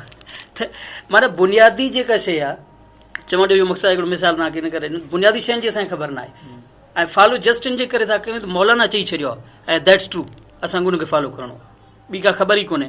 जेको छो ईरान मां पढ़ी आयो आहे, हीअ फलाणी जाइ पढ़ी आयो आहे, पढ़ी किथां बि आयो हुजे, what's your personal observation, that's what religion is, religion उहो ई आहे। त अहिड़े हिसाब सां जेके हिते जा दोस्त आहिनि उनखे यकीनन लिटरेचर पढ़णु खपे, जेके दोस्त उनखां पोइ पंहिंजी का पर्सनल ऑब्ज़र्वेशन आहे उनखे फॉलो करण खां सां गॾोगॾु जेके ॻोठ आहिनि उते बि इहो मैसेज आहे, इहो पैगाम आहे, उन्हनि खे वेही करे इहे किताब जीअं हीअ स्टडी सर्कल हलंदा, ॾाढो हिकिड़ो पॉज़िटिव क़दम आहे। अहिड़े हिसाब सां नंढनि नंढनि ॻोठनि में इहे सर्कल हलनि, उते वेही करे उनखे चऊं बाबा हीअ शयूं आहिनि, ओरिजिनल हीअ शयूं आहिनि, पाण पढ़ो ऐं उन शयुनि खे जेकॾहिं सम्झी न सघो त पढ़ी करे सम्झायो वञे। Thank U. जीअं सिंधु देश, जीअं साईं जीअं सैयद ऐं यासीन झुलण, जीअं भाऊ जो नालो त मूंखे रिंद साहिब, जीअं रिंद साहिब जी का ॻाल्हि कई त हमेशह जेको बि चैप्टर हूंदो आहे उनजो एंड वारा जेको हुनजा सॼो तत्व हुन में हूंदो आहे। जीअं साईं हिन में तत्व कढी ॿुधायो त बाबा मज़हब हर कोई पाण ताईं रखे ऐं उन में जेको जेके जेके चङियूं ॻाल्हियूं आहिनि उहे तव्हां जेको आहे सो एक्सेप्ट कयो ऐं उहे अपनायो, बाक़ी जेको आहे सो जेके तव्हांजे लाइ सम्झो था त इन में नुक़सानु आहे उन्हनि खे तव्हां छॾे ॾियो। ऐं जीअं अलाह ताला क़ुर में बि फ़रमायो आहे त हिकु बेगुनाह इंसान जो क़तलु ॼण त पूरी इंसानियत जो क़तलु आहे, ऐं हिकु बेगुनाह इंसान जी जान बचाइणु ॼण त पूरी इंसानियत जी जान बचाइणु आहे जे बराबरि आहे। अहिड़ियूं अहिड़ियूं शयूं जेके बि आहिनि, इस्लाम हुजे या कहिड़ो बि मज़हब आहे, उहो मज़हब हर कोई इंसानु पाण ताईं रखे ऐं फ़ोक़ियत इंसानियत हुजे असांजे लाइ। जीअं सिंधु देश, जीअं सिंधु देश, जीअं साईं जीअं त हाणे असां ई जॾहिं खां किताब साईं शुरू कयो पढ़ण खां तक़रीबन असां हर स्टडी सर्कल में हुयासीं, पर हीअ किताब मां अॻु में बि पढ़ी आयो आहियां ऐं वरी ही ॿिए दफ़े बि असां ॿुधो आहे, पर असांजे ज़हन में अञा सुधो अहिड़ी मुकमिल शइ नथी वेहे त आख़िर आया साईं जो किताब लिखी ही सभु शयूं जो खणी आयो आहे, इन्हनि मां असां कहिड़ी शइ साईं पाण बि त जेको लिखियो आहे त उन में इहो त न चयो त बाबा हीअ शइ सही या हीअ ग़लति, साईं त इहो लिखियो आहे हीअ शयूं हीअं हीअं तमामु मज़हबनि में हीअ शयूं आहिनि, त हाणे आया असां इन्हनि मां कहिड़ी शइ ते अमल कयूं। पोइ उन जे लाइ असां वरी बि इन किताब खे पढ़णो आहे ऐं वरी पढ़ंदासीं, पोइ कंहिं नतीजे पहुतासीं त पोइ वरी ॻाल्हाईंदासीं। महिरबानी। जीअं सिंधु देश जीअं साईं जीअं थिए। साईं मुंहिंजा साईं जीएम सैद जो हीअ किताबु जीअं ॾिठो आहे मूं तमामु बुनियादी अहमियत जो किताबु आहे। अॼु असां हुनजो टियों चैप्टर पढ़ियो। असल में मुंहिंजे ख़्याल में साईं जीएम सैद जी इंटरफेथ डिसिप्लिन खे क़ाइमु करण जे लाइ जेका कंटेम्पररी स्टडी आहे मुख़्तलिफ़ दुनिया जे मज़हबनि जी, उनजो हिकिड़ो निचोड़ पेश कयो आहे साईं। जीअं वहदतुल वजूद वहदत शुहूद जो ज़िक्र कयो आहे, ऐं इहो दुनिया जे सभिनी मज़हबनि जी स्टडी करण खां पोइ साईं जीएम सैद ईअं सम्झो त फ़िक्रे सिंध जी तर्जमानी आहे सॼे हिते जे असांजे सचल साईं खे मुर्शिद लतीफ़ खे हुन जेको आहे सो कोट करे, ऐं ईअं सम्झो त Indus civilisation J Sufi school of thought जा जेके माण्हू आहिनि या उन दौर जा, या जेके ईअं सम्झो त स्पिरिचुअलिटी में ऐं जीअं रोशन ख़्याल माण्हू जेको आहे उन्हनि जे तजुर्बे खे बयानु करे असांखे उहो सम्झाए थो त बाबा कुल काइनात लाइ अमुन इंसान बाहमी इतिहाद बैनल अक़वामी जेको आहे उहो तमामु ज़रूरी आहे। बक़ाए बाहमी कोएस्टेंस जो जेको तसवुरु आहे उहो इन सॼी किताब जो निचोड़ आहे। जीअं असांखे यादि थो अचे 1952 में साईं जी वियाना जी जेका कॉन्फ्रेंस आहे, उहा 1952 में साईं जो जेको थाट आहे उहो अॼु जी हालतुनि जी बकासी करे थो।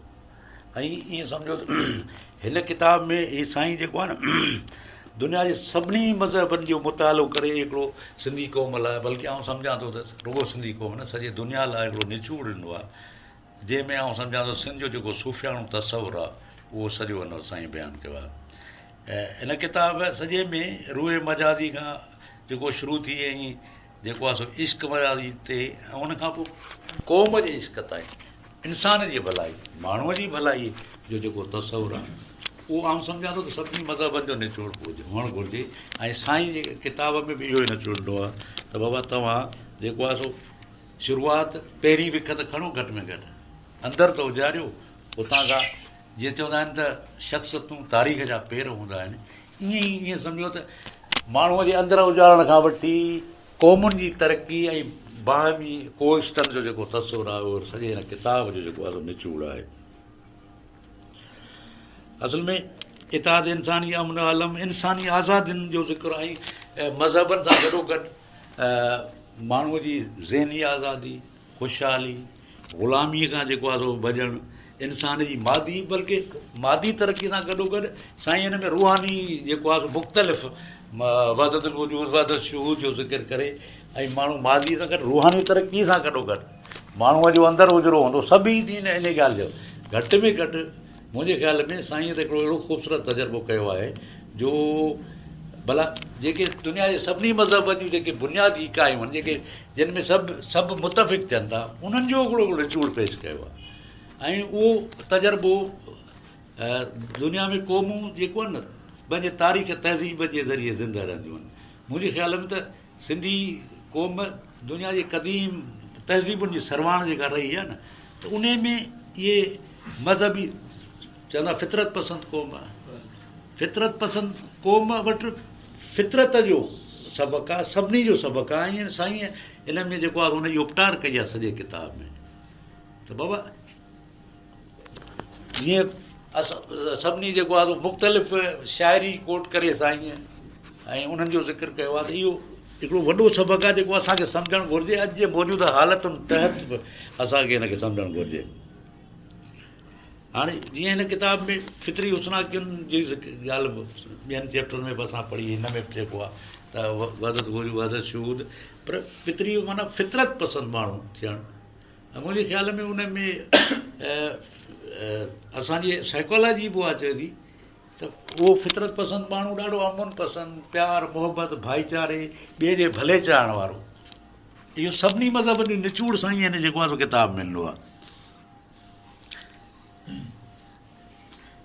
बल्कि साईं जेको वेदांती फ़िक्र जी ॻाल्हि करे, वहदतुल वजूद जी जेको फ़िक्र आहे उहो मुंहिंजे ख़्याल में साईं हुनखे आफ़ाक़ी ॾेई ॾींदो आहे। ॿिन्ही वहदत शुहूद ऐं वहदत वजूद जी ॻाल्हि करे, ऐं असांजो सूफ़ी जेको स्कूल ऑफ थाट जेको आहे उहो बुनियादी तौर ते वहदतुल वजूद जी फ़िलासफ़र जेके आहिनि असां वटि घणा आहिनि।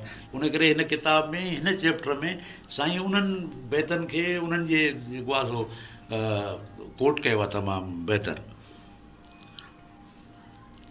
ऐं पंहिंजे पाण अंदरि उजाड़ण खां वठी पंहिंजे क़ौमी भलाई जे लाइ जेका ॻाल्हि आहे उहो मुंहिंजे ख़्याल में साईं जो हिकिड़ो वॾो ख़ूबसूरत विज़न आहे ऐं इंटरफेथ डिसिप्लिन क़ाइमु करण लाइ हिकिड़ो वॾो हिकिड़ो सबक़ु आहे। असां हिन किताब खे जॾहिं सॼो पढ़ंदासीं मुंहिंजे ख़्याल में असांखे सम्झ में अची वेंदो। महिरबानी।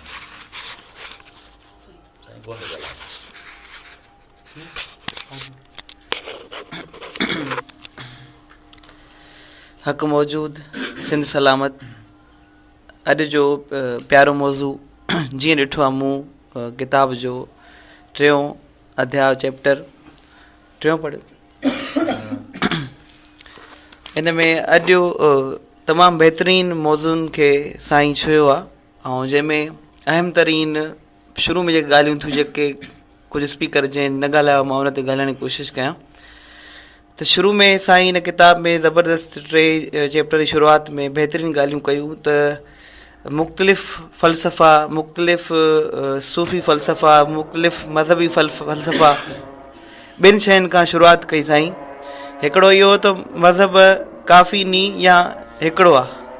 पोइ वरी कुझु माण्हुनि चयो मज़हब घणा नी, वरी मज़हबनि जा पाण में अहिड़ा नज़रिया नी। कुझु मज़हबनि हिकु मज़हब जी नकी में ठहियल नी, हे ग़लति आहे, हू सही आहे, ही फ़िलहाल सही आहे, फ़िलहाल ग़लति आहे।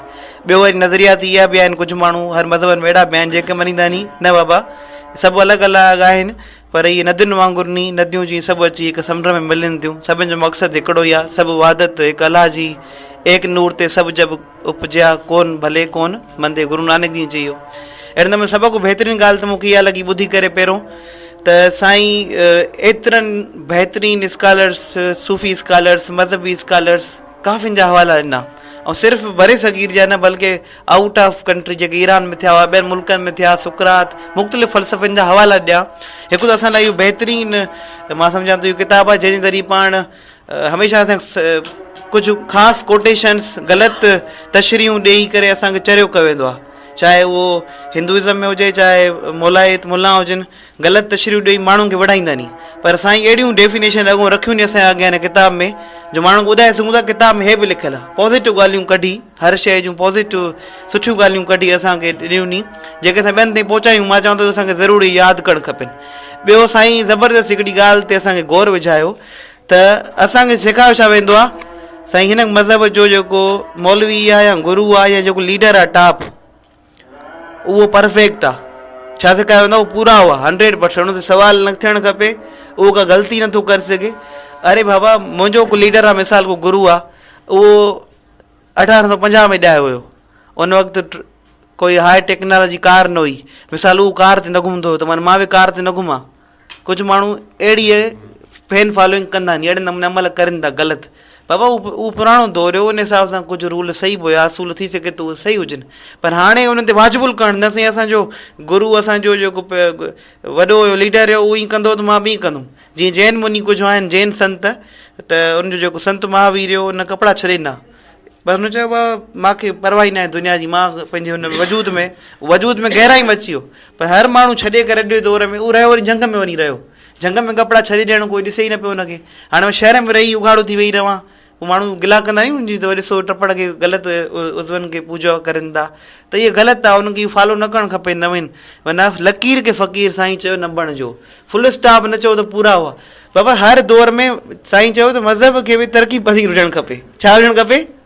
जेकॾहिं उन में बि तब्दीली। ऐं इन मामलनि में मां सम्झां थो सूफ़ियत या वैदांतिक सिद्धांत वाक़ई अहिड़ो आहे जो छूट ॾींदो आहे। शादी कर न कर तुंहिंजी मर्ज़ी, पाबंदी कंहिं शइ न विझंदो आहे। मां सम्झां थो जेको पाबंदी विझे थो उन खां असांखे किनारो करणु खपे। ऐं असांखे तव्हां जेको सुवालु उथायो साईं मने छा के थो, साईं ॿुधायो हुयो मां छा के मञा थो। इन मां जेको 3 चैप्टर ॿुधाया नी, मूंखे इहो ज़ाहिर थियो आहे त साईं मज़हबनि जी इंता पसंदी कटराइप जे ख़िलाफ़ु आहे, पर साईं रूहानियत जे ख़िलाफ़ु न आहे। साईं चए थो सुठियूं क्वालिटीज़ पाण में डेवलप कयो, सुठा थियो, त्यागी बणिजो, इंसान जी ख़िदमत वारा बणिजो, अमल करण वारा बणिजो। जो कर्म जो अमल जो सिद्धांत आहे, अमल ज़िंदगी बनती। इक़बाल जो बि ॾिनई, कृष्ण जो हवालो बि ॾिनई, त कृष्ण में गीता में एंड जेको रिज़ल्ट आहे गीता जो छा आहे? अमल कर, कर्म कर, वेही न रहो। जेको वेही रहियो वञो बेकार, मौत आहे वेहणु।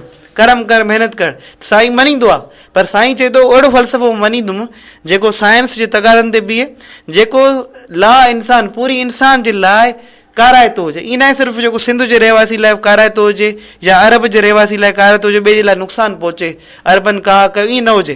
अहिड़ो फ़लसफ़ो साईं मञण लाइ तयारु आहे। उनजे साईं जी लिखणी में ख़बर पए थी त उहो अहिड़ो फ़लसफ़ो मञे थो जेको आलमगीर हुजे, जेको सारी काइनात जे भलाई लाइ हुजे। ऐं साईं तनक़ीद करे वियो त गुरू परफेक्ट कोई न हूंदो आहे, उन में बि ग़लतियूं थी सघनि थियूं। ऐं साईं इहो सेखारे वियो त सवाल करणु खपे। गीता में बि आयो आहे त बाबा गुरू करण खां पहिरियों 1000 सवाल कयो। ऐं इहो चवणी बि चवंदा आहिनि भाई पानी पियो छान के गुरू कहिड़ो पहचान के। पर असांजा माण्हू चरिया नी, जीअं तव्हां अॼु जे ॾिसो ख़ादिम रिज़वी जे पोयों लखे माण्हू, अरे तव्हां उन सवाल त कयो, हुनजो अमल त ॾिसो, उन निजी ज़िंदगी त ॾिसो। उहो पाण गारियूं ॾींदो आहे, उहो तव्हांखे बरगलाए थो, तव्हां छो बरगलियो था? त असांखे लीडर जेको रहनुमा आहे न, वॾी सोच सम्झी करे कजे। लकीर जो फ़क़ीर साईं चयो न बणिजे, ऐं सुठनि माण्हुनि खे लीडर बणायो जेके तव्हां इंसान पूरी इंसान लाइ सोचनि, जेके के पंहिंजे शख़्सी मुफ़ाद मज़हबी मुफ़ादनि ऐं निजी मुफ़ादनि वारा लीडर उहे हक़ीक़ी न, जेके इंसानियत जी भलाई जंहिंमें मोहबत हुजे, हुब हुजे, सचो कैरेक्टर हुजे, उन्हनि खे तव्हां लीडर बणाए सघो। त साईं जो पैगाम सिधो आहे त मां सूफ़ी लाकूफ़ी जंहिंमें प्रेम जो इंसानियत जो पैगाम आहे उनखे साईं मञे थो। साईं कंहिंजी नफ़ी नथो करे मज़हबनि जूं बि साईं सुठियूं पॉइंटां कढी ॾेखारींदी त ॾिसो हे आयतूं आहिनि जेके यहूदी खे बि चवनि थियूं, जेके यहूदी बि सुठो कर्म अमल कंदो त उहो बि जन्नत वञी सघे थो। पर जेतोणीकि मुला असांखे न ॿुधाईंदा आहिनि, इहा ॻाल्हि ॿुधाईंदा नी, ॿुधाईंदा न बाबा पहिरियों तोखे कन्वर्ट कीअं बि हाल में थियणो पवंदो, इहा ई ॿुधायो वेंदो आहे। त हिन मतिलबु आहे साईं चए थो त खोड़ सुठियूं ॻाल्हियूं हर किताबनि में भरियूं पियूं नी, तमामु ॻोल्हण वारो थियो। ऐं ॿियो साईं जी केतिरी तारीफ़ कयूं जो साईं एॾा हवाला न ॾींदा, मतिलबु आहे साईं जी स्टडी वॾी वसी हुई ऐं कंपेरेटिव स्टडी। त हिन में असांखे इहो बि सिखिया मिले थी हिन किताब मां त असांखे बि कंहिं हिकिड़े फ़लसफ़े खे पढ़ी पूरा न सम्झे। दुनिया में लखें फ़लसफ़ा नी, लखें ॻाल्हियूं नी, उन्हनि खे पढ़िजे, उन्हनि में सिखिजे। हर मज़हब में सुठियूं ॻाल्हियूं, हर फ़लसफ़नि में सूफ़ियुनि में हज़ारे सुठियूं ॻाल्हियूं पाण कढी सघूं था। त इहा असां केतिरा हंसूं, असांखे हंस बणजणु खपे जेके मोतीअ दाणा चुगे, पर असां अहिड़ी क़ाबिलियत हासिलु न कया। ऐं असां चाहियूं था अहिड़ी क़ाबिलियत असां सिंधी क़ौम में फैलायूं ऐं इहो किताबु घर घर पहुचे ऐं माण्हू सम्झी सघनि। महिरबानी।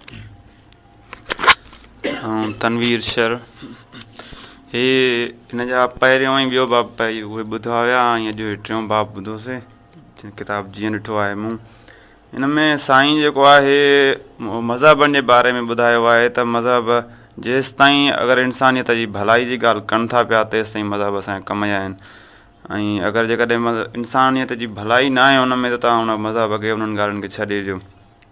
ऐं ॿियो त वक़्त जे गुज़रण सां उनजा मज़हब जे ॻाल्हियुनि में डेवलपमेंट आणणु घुरिजे। ईअं न आहे त जेकॾहिं तॾहिं घोड़नि ते घुमंदा हुया जॾहिं पैगम्बर आया या अहिड़ी ॿियो को सफ़र न हुयो सिस्टम, त हाणे बि माण्हू उन्हनि ॻाल्हियुनि ते हले। या उहा फाटल कपिड़ा तॾहिं पाईंदा हुया, चतियूं लॻल पाईंदा हुया, त हाणे बि असां इहो ई कॉन्सेप्ट ॾियूं त जेको आहे फाटल या चतियुनि वारा कपिड़ा पायो, सादगी अख़्तियार कयो। या ॿियो त लकुम दीनकुम वलिय दीन जो कॉन्सेप्ट आहे, त हिन में तव्हां तुंहिंजो दीन तो वटि ऐं मुंहिंजो मूं वटि। हर को जेको आहे मज़हब उहो पाण ताईं महदूदु हुजे। ईअं पंहिंजो मज़हब या पंहिंजा जेके कॉन्सेप्ट आहिनि उहे ॿिए ते मुड़णु ऐं ॿिए ते उन ते अमल कराइणो, इहा जेका आहे मनफ़ी कमु आहे जंहिंसां नफ़रतूं वग़ैरह वधनि थियूं। ऐं हीअ साईं जो किताबु जेको आहे अॼोकी हालतूं आहिनि जेके हाणे ख़ादिम रिज़वी जो इशू हुयो या 2-3 मौलवी थी करे उहे रोड रस्ता बंदि करे ब्लॉक करे माण्हुनि जी ज़िंदगी मफ़लूज बणाइनि था पिया।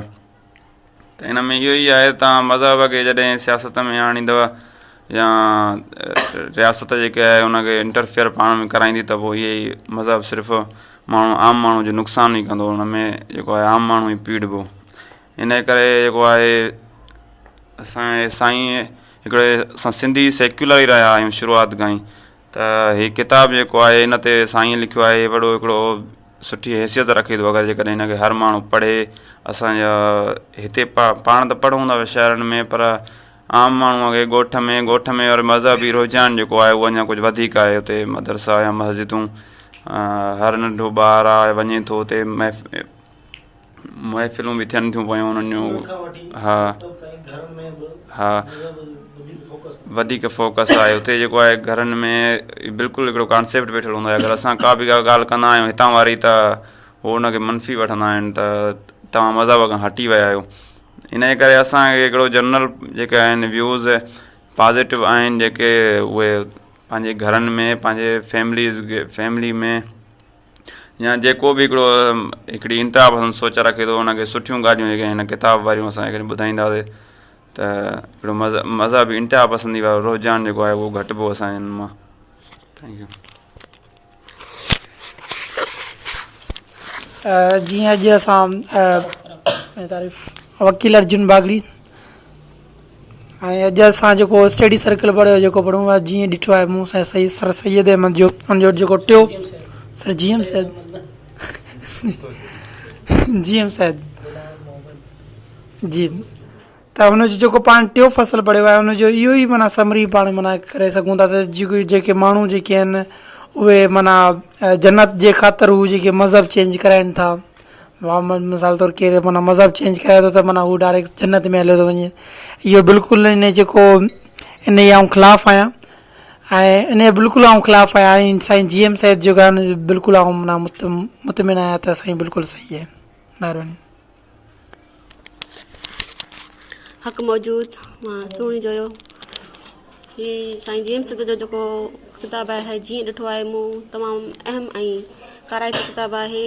इन में फ़सुलु टियों जेको आहे उन में इहो ॻाल्हि वाज़े तौरु साईं GM सैद बयानु कया बल्कि पूरे किताब में मज़हब ते आहे किताब त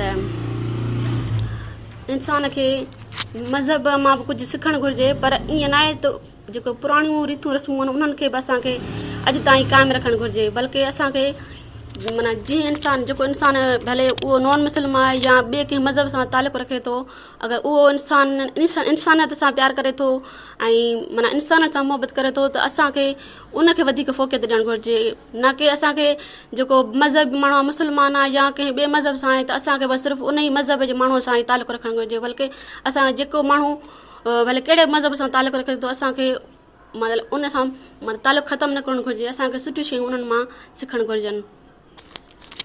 ऐं ॿियो इहो अहिड़ो आहे त साईं GM सैद जेका ॻाल्हि कई आहे वहदतल वजूद ऐं वहदतल शहूद वारी त मां वहदतल शहूद जी क़ाइल आहियां त हा न वजूद हा वहदतल जेको वजूद आहे असां उनखे ई मञूं था।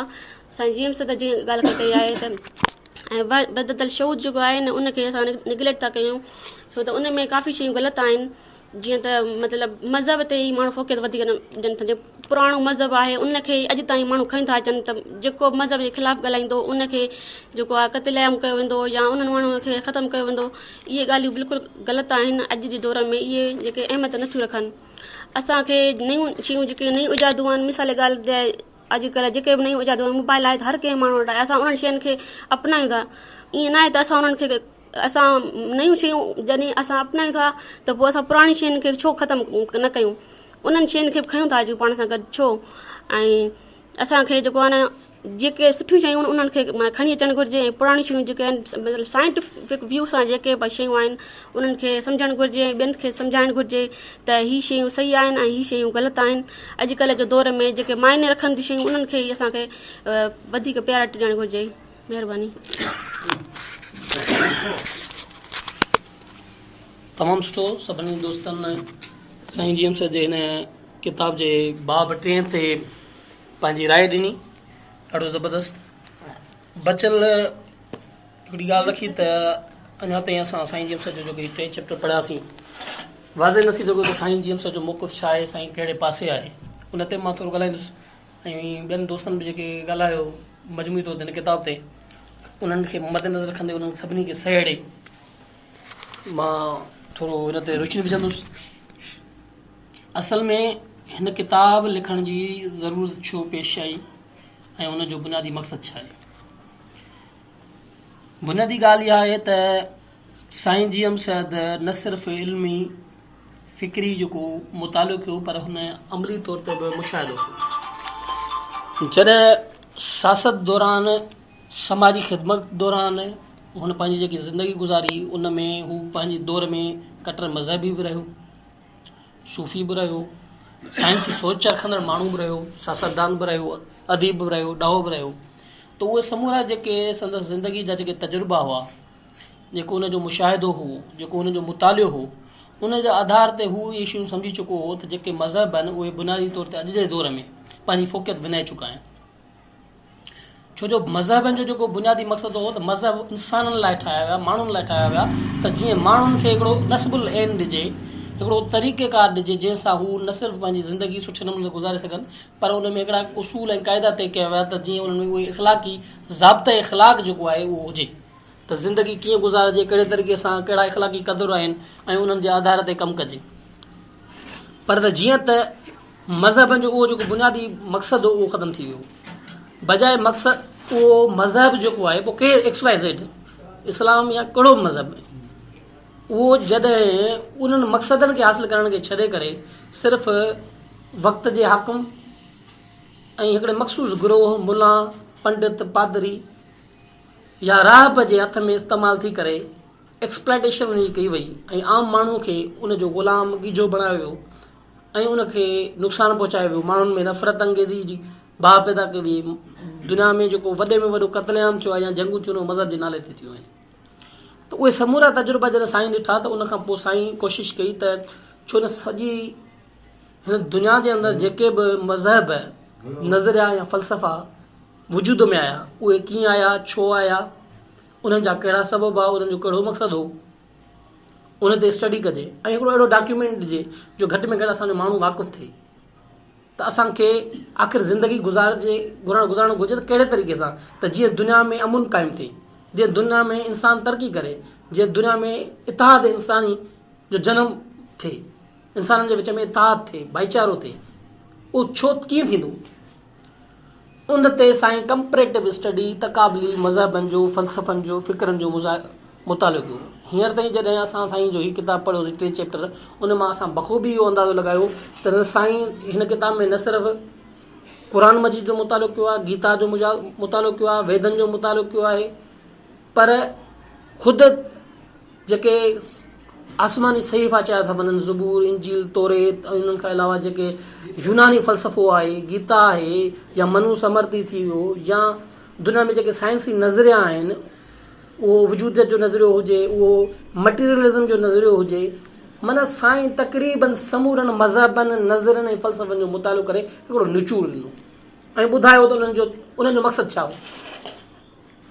उन करे साईं इहा शइ रखी त बाबा बुनियादी तौर ते मज़हब ख़ुदि इंसान पैदा कया पंहिंजे लाइ, मज़हब शुरूआती जेके हुआ उहे इंसान जे ख़ौफ़ ऐं वहम जी पैदावार हुआ, पोइ इंसानी शऊर जॾहिं आहिस्ते आहिस्ते इर्तिक़ा कई त पोइ उन्हनि खे ख़बर पई त हिकिड़ा ख़ुदा सुठा आहिनि, हिकिड़ा ख़राबु आहिनि, छो जो हिकिड़ा जानवर या आफ़तूं जेके आहिनि जंहिंमां उन्हनि खे नुक़सानु पियो पहुचे, उन्हनि खे ख़राबु ख़ुदा या नुक़सानकार ख़ुदा जो लक़ब ॾिननि, जंहिंमां पोइ फ़ाइदो पियो पए थो उन्हनि खे बहितरीनु ऐं सुठो ख़ुदा जो तस्वर ॾिनो आहिनि।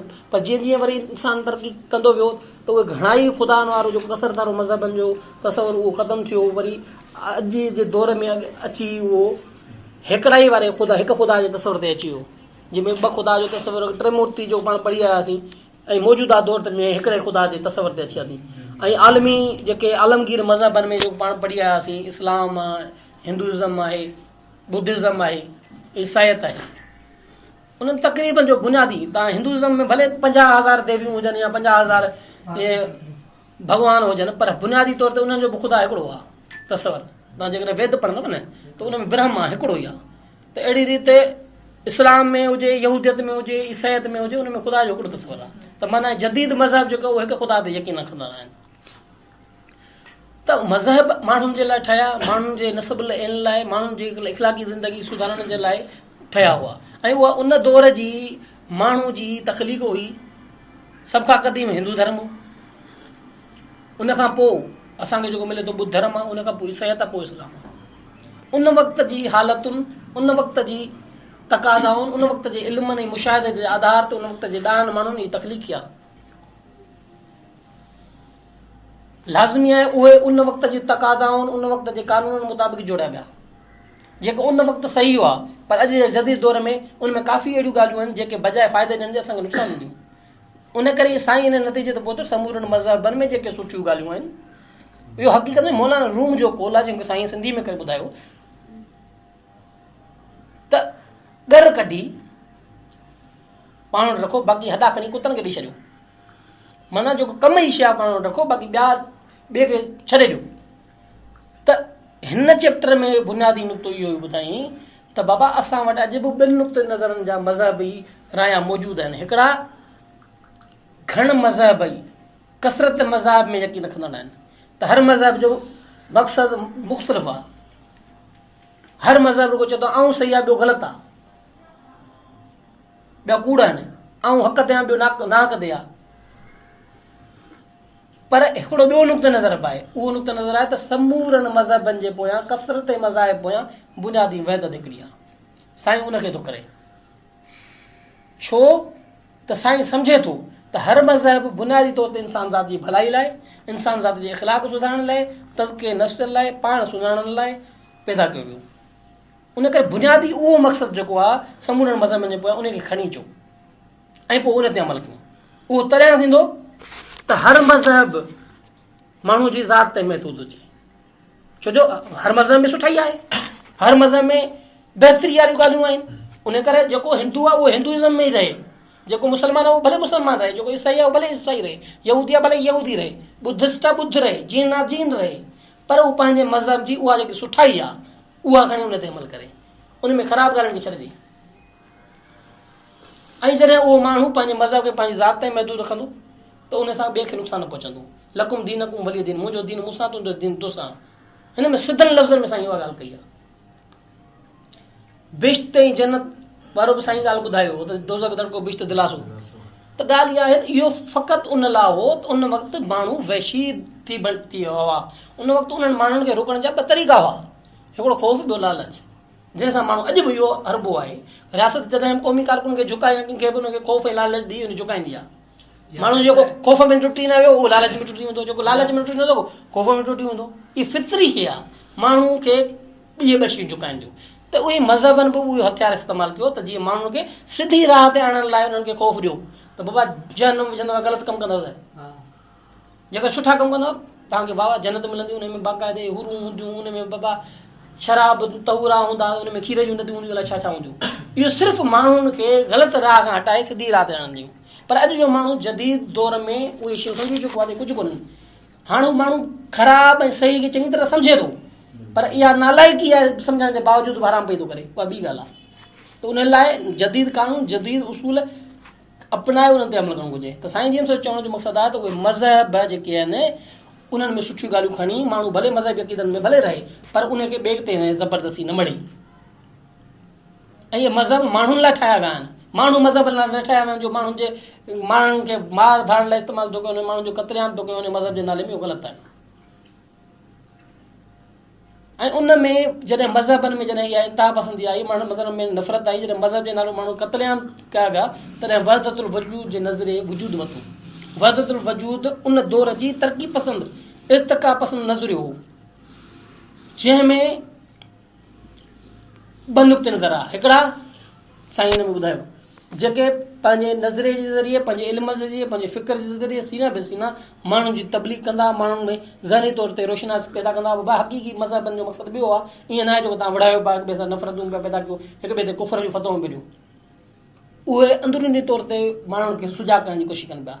ॿियो फ़िरक़ो उन्हनि में बग़ावत वारो, जेको सिधो सो उन बग़ावत करे पियो, जेको मज़हब जे नाले में माण्हुनि जो क़त्ल पियो करे, जेको मज़हब जे नाले ते माण्हुनि खे ग़ुलाम पियो बणाए, जेको मज़हब जे नाले ते माण्हुनि खे पीड़े पियो, जेको मज़हब मड़े माण्हुनि खे झुकाए पियो, उनजे ख़िलाफ़ु उहो वरी बग़ावत पियो करे, जंहिंमें शाह इनायत आहे, सरमद आहे, दारा आहे, मंसूर आहे, जिन बाक़ाइदे ऐलान बग़ावत कई त तव्हां ग़लति आहियो, भले असां मारिजूं। छो जो माण्हुनि खे असां तरह ॾींदो जॾहिं असां हक़ ते हूंदे ई मारिजंदासीं, ऐं उहे शहीद थिया सभु।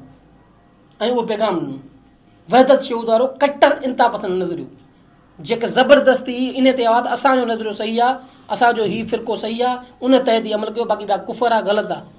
उनजे करे उहो फ़िरक़ो जेको आहे उन्हनि मुलाणनि खे फ़ाइदे में आहे, उन्हनि पीरनि खे फ़ाइदे में आहे, उन्हनि ज़मीदारनि खे फ़ाइदे में आहे, उन्हनि हुकुमराननि खे फ़ाइदे में आहे। तारीख़ शाहिद आहे त हमेशह हुकुमराननि, मुल्लनि, पीरनि उन्हनि जो इस्तेमालु करे आम माण्हू खे ग़ुलाम बणायो आहे। ऐं वहदतुल वजूद वारे नज़रे जे हामिल शाहिन आहे, जहिड़े माण्हुनि जोक तहरीक जी बाक़ाइदे तहरीक हलाए, जेको खेड़े जो खाए जो नज़र ॾेई बाक़ाइदे वेड़ कई पंहिंजे माण्हुनि जे लाइ, आम माण्हुनि जे लाइ। ऐं सेकुलर रिवायतूं पैदा कयूं, जंहिंमें हिंदू, मुस्लमान, सिख, ईसाई सभु हिकिड़े पाट में वेही खाईंदा हुआ। अमुन जो उनमें पैगाम हो, उनमें सेकुलर रिवायतुनि जो पैगाम हो, भाईचारे जो पैगाम हो, जेको हक़ीक़ी मज़हबनि जो बुनियादु हो उहो। त हिन में सॼो साईं असांखे उहो थो ॿुधाए, बुनियादी जेकी इहा शइ त कसरत मज़हब जे पोयां बुनियादी वहदत हिकिड़ी आहे। ऐं उन में इहा ॻाल्हि थो ॿुधाए त बाबा ॻाल्हि इहा आहे जॾहिं असां इहो सम्झोसीं त हू कुल जेको हू मुकमिल जेको आहे असां उनजा जुज़ आहियूं, असां हिकु शइ आहियूं, हिकिड़ो वजूद आहियूं, मूं में ख़ुदा वसे थो। तॾहिं त अनिल हक़ ऐं हमोज़ जो नालो लॻो मां ख़ुदा आहियां, माना मूं में ख़ुदा मौजूदु आहियां, मां उनजो परतब आहियां, मां उनजो अक्स आहियां, मां उनजी सूरत आहियां, मां उनजी तख़लीक़ आहियां, हू ऐं मां जुदा न आहियूं। जॾहिं इंसान इहो सम्झी सघियो त मां आहियूं हिकु आहियूं त को हिकु ॿिए सां नफ़रत छो कंदो, भले कहिड़े मज़हब जो हुजे, नफ़रत ई ख़तमु थींदी ऐं दुनिया में अमुन प्यार भाईचारो रवादारी पैदा थींदी। इहो ई फ़लसफ़ो वहदतुल वजूद वारो आहे त वहदत तां कसरत थी, कसरत वहदत कुल, हक़ हक़ीक़ी हिकिड़ो वाई ॿी मबुल, हू हुला चो हुल बिला संदो सणे, या एक कसर दर लख कोणे किणस गिड़खियूं, जेॾां करियां परख तेॾां साहिब साम्हूं। त इहो जेको फ़लसफ़ो आहे बुनियादी इहो फ़लसफ़ो साईं हिन में ॿुधायो आहे त बाबा हिकिड़ा ई इंसान जी। ऐं सिधी ॻाल्हि कई अथई, सेकुलर रिवायतुनि ते यकीन करण जी ॻाल्हि कई अथई त माण्हुनि जो मज़हब ज़ाती मामिलो आहे, उहो पंहिंजी ज़ात ताईं रखे, उन में को बि उनखे अमल दख़ल न आहे त ज़बरदस्ती के ॿिए ते मड़े।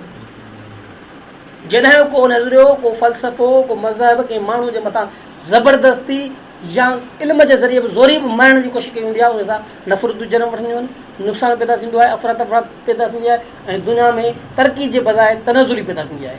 जॾहिं दुनिया खे तरक़ी करणी आहे, दुनिया में इंसानी तरक़ी थिए ऐं अमुन थिए, भाईचारे जो माहौल थिए, त पोइ उहो दुनिया में तव्हां दुनिया जो मिसाल वठो, सुधर मुल्कनि में अॼु बि अमेरिका हुजे या कहिड़ो मुल्क हुजे, उते तव्हां पंहिंजे मज़हबी अक़ीदे तहत रही करे इबादत करण जा मां तव्हांखे इजाज़त आहे, तव्हांखे रोकींदा न, पर हा तव्हां ज़बरदस्ती पंहिंजो अक़ीदो या पंहिंजो मज़हब ॿिए ते मड़ींदा त पोइ उते रोकींदा, उते कानून आहे। छो जो उहा रियासत उहो मुल्क जेको आहे उहो मज़हबी स्टेट न आहे, उनजो को बि मज़हब न आहे, उहा सेकुलर स्टेट आहे, सभिनी मज़हबनि खे बराबरी नुक़्ते नज़र ॾिसे थी। हुजे थी तव्हांजो मज़हब तव्हां सां उनखे ज़बरदस्ती हुकूमत जे मामलनि में अमल दख़ल न आणो, ॿिनि माण्हुनि ते नथो पियो।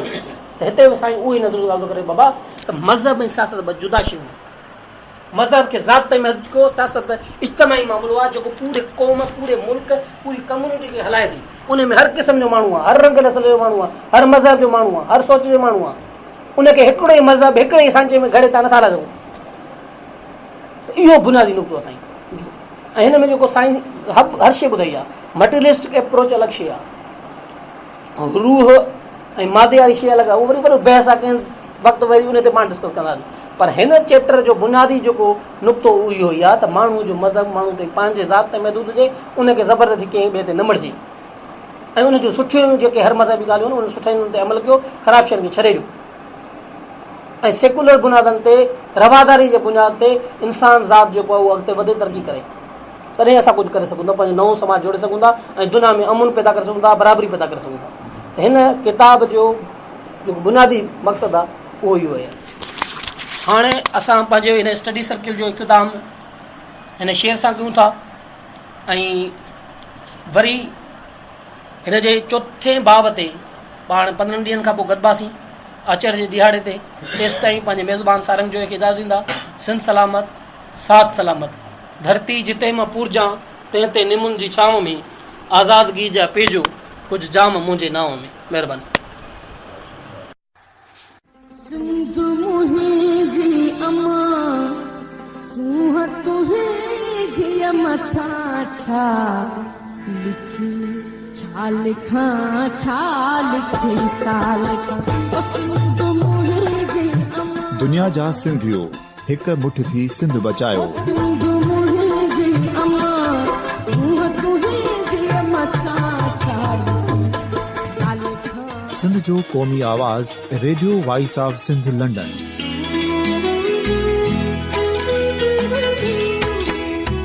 Radio voice of Sindh London पंहिंजी नशरियात में सिंध जी सियासत, समाज, इक़्तिसादियात, तारीख़, क़ौमी उमंगुनि ऐं इख़्लाक़ियात मुतलिक़ सिंध जी हक़ीक़ी तर्जुमानी कंदे प्रोग्रामनि खे असराइतो बणाइण लाइ सिंध जे घण घुरनि ऐं धरतीअ सां प्यार कंदड़ अदीबनि, दानिशवरनि, सहाफ़ियुनि, उस्तादनि, वकीलनि ऐं हर तबिके जे मानवारनि सजणनि खे सिंध में शऊरी इनकलाब लाइ सहकार जो सॾु ॾियूं था। अचो त गॾिजी सूफ़ियुनि ऐं संतनि वारी सिंध जो ओज हिकु मुठ थी वरी वापसि आणण वारे सफ़र जा साथारी बणिजऊं।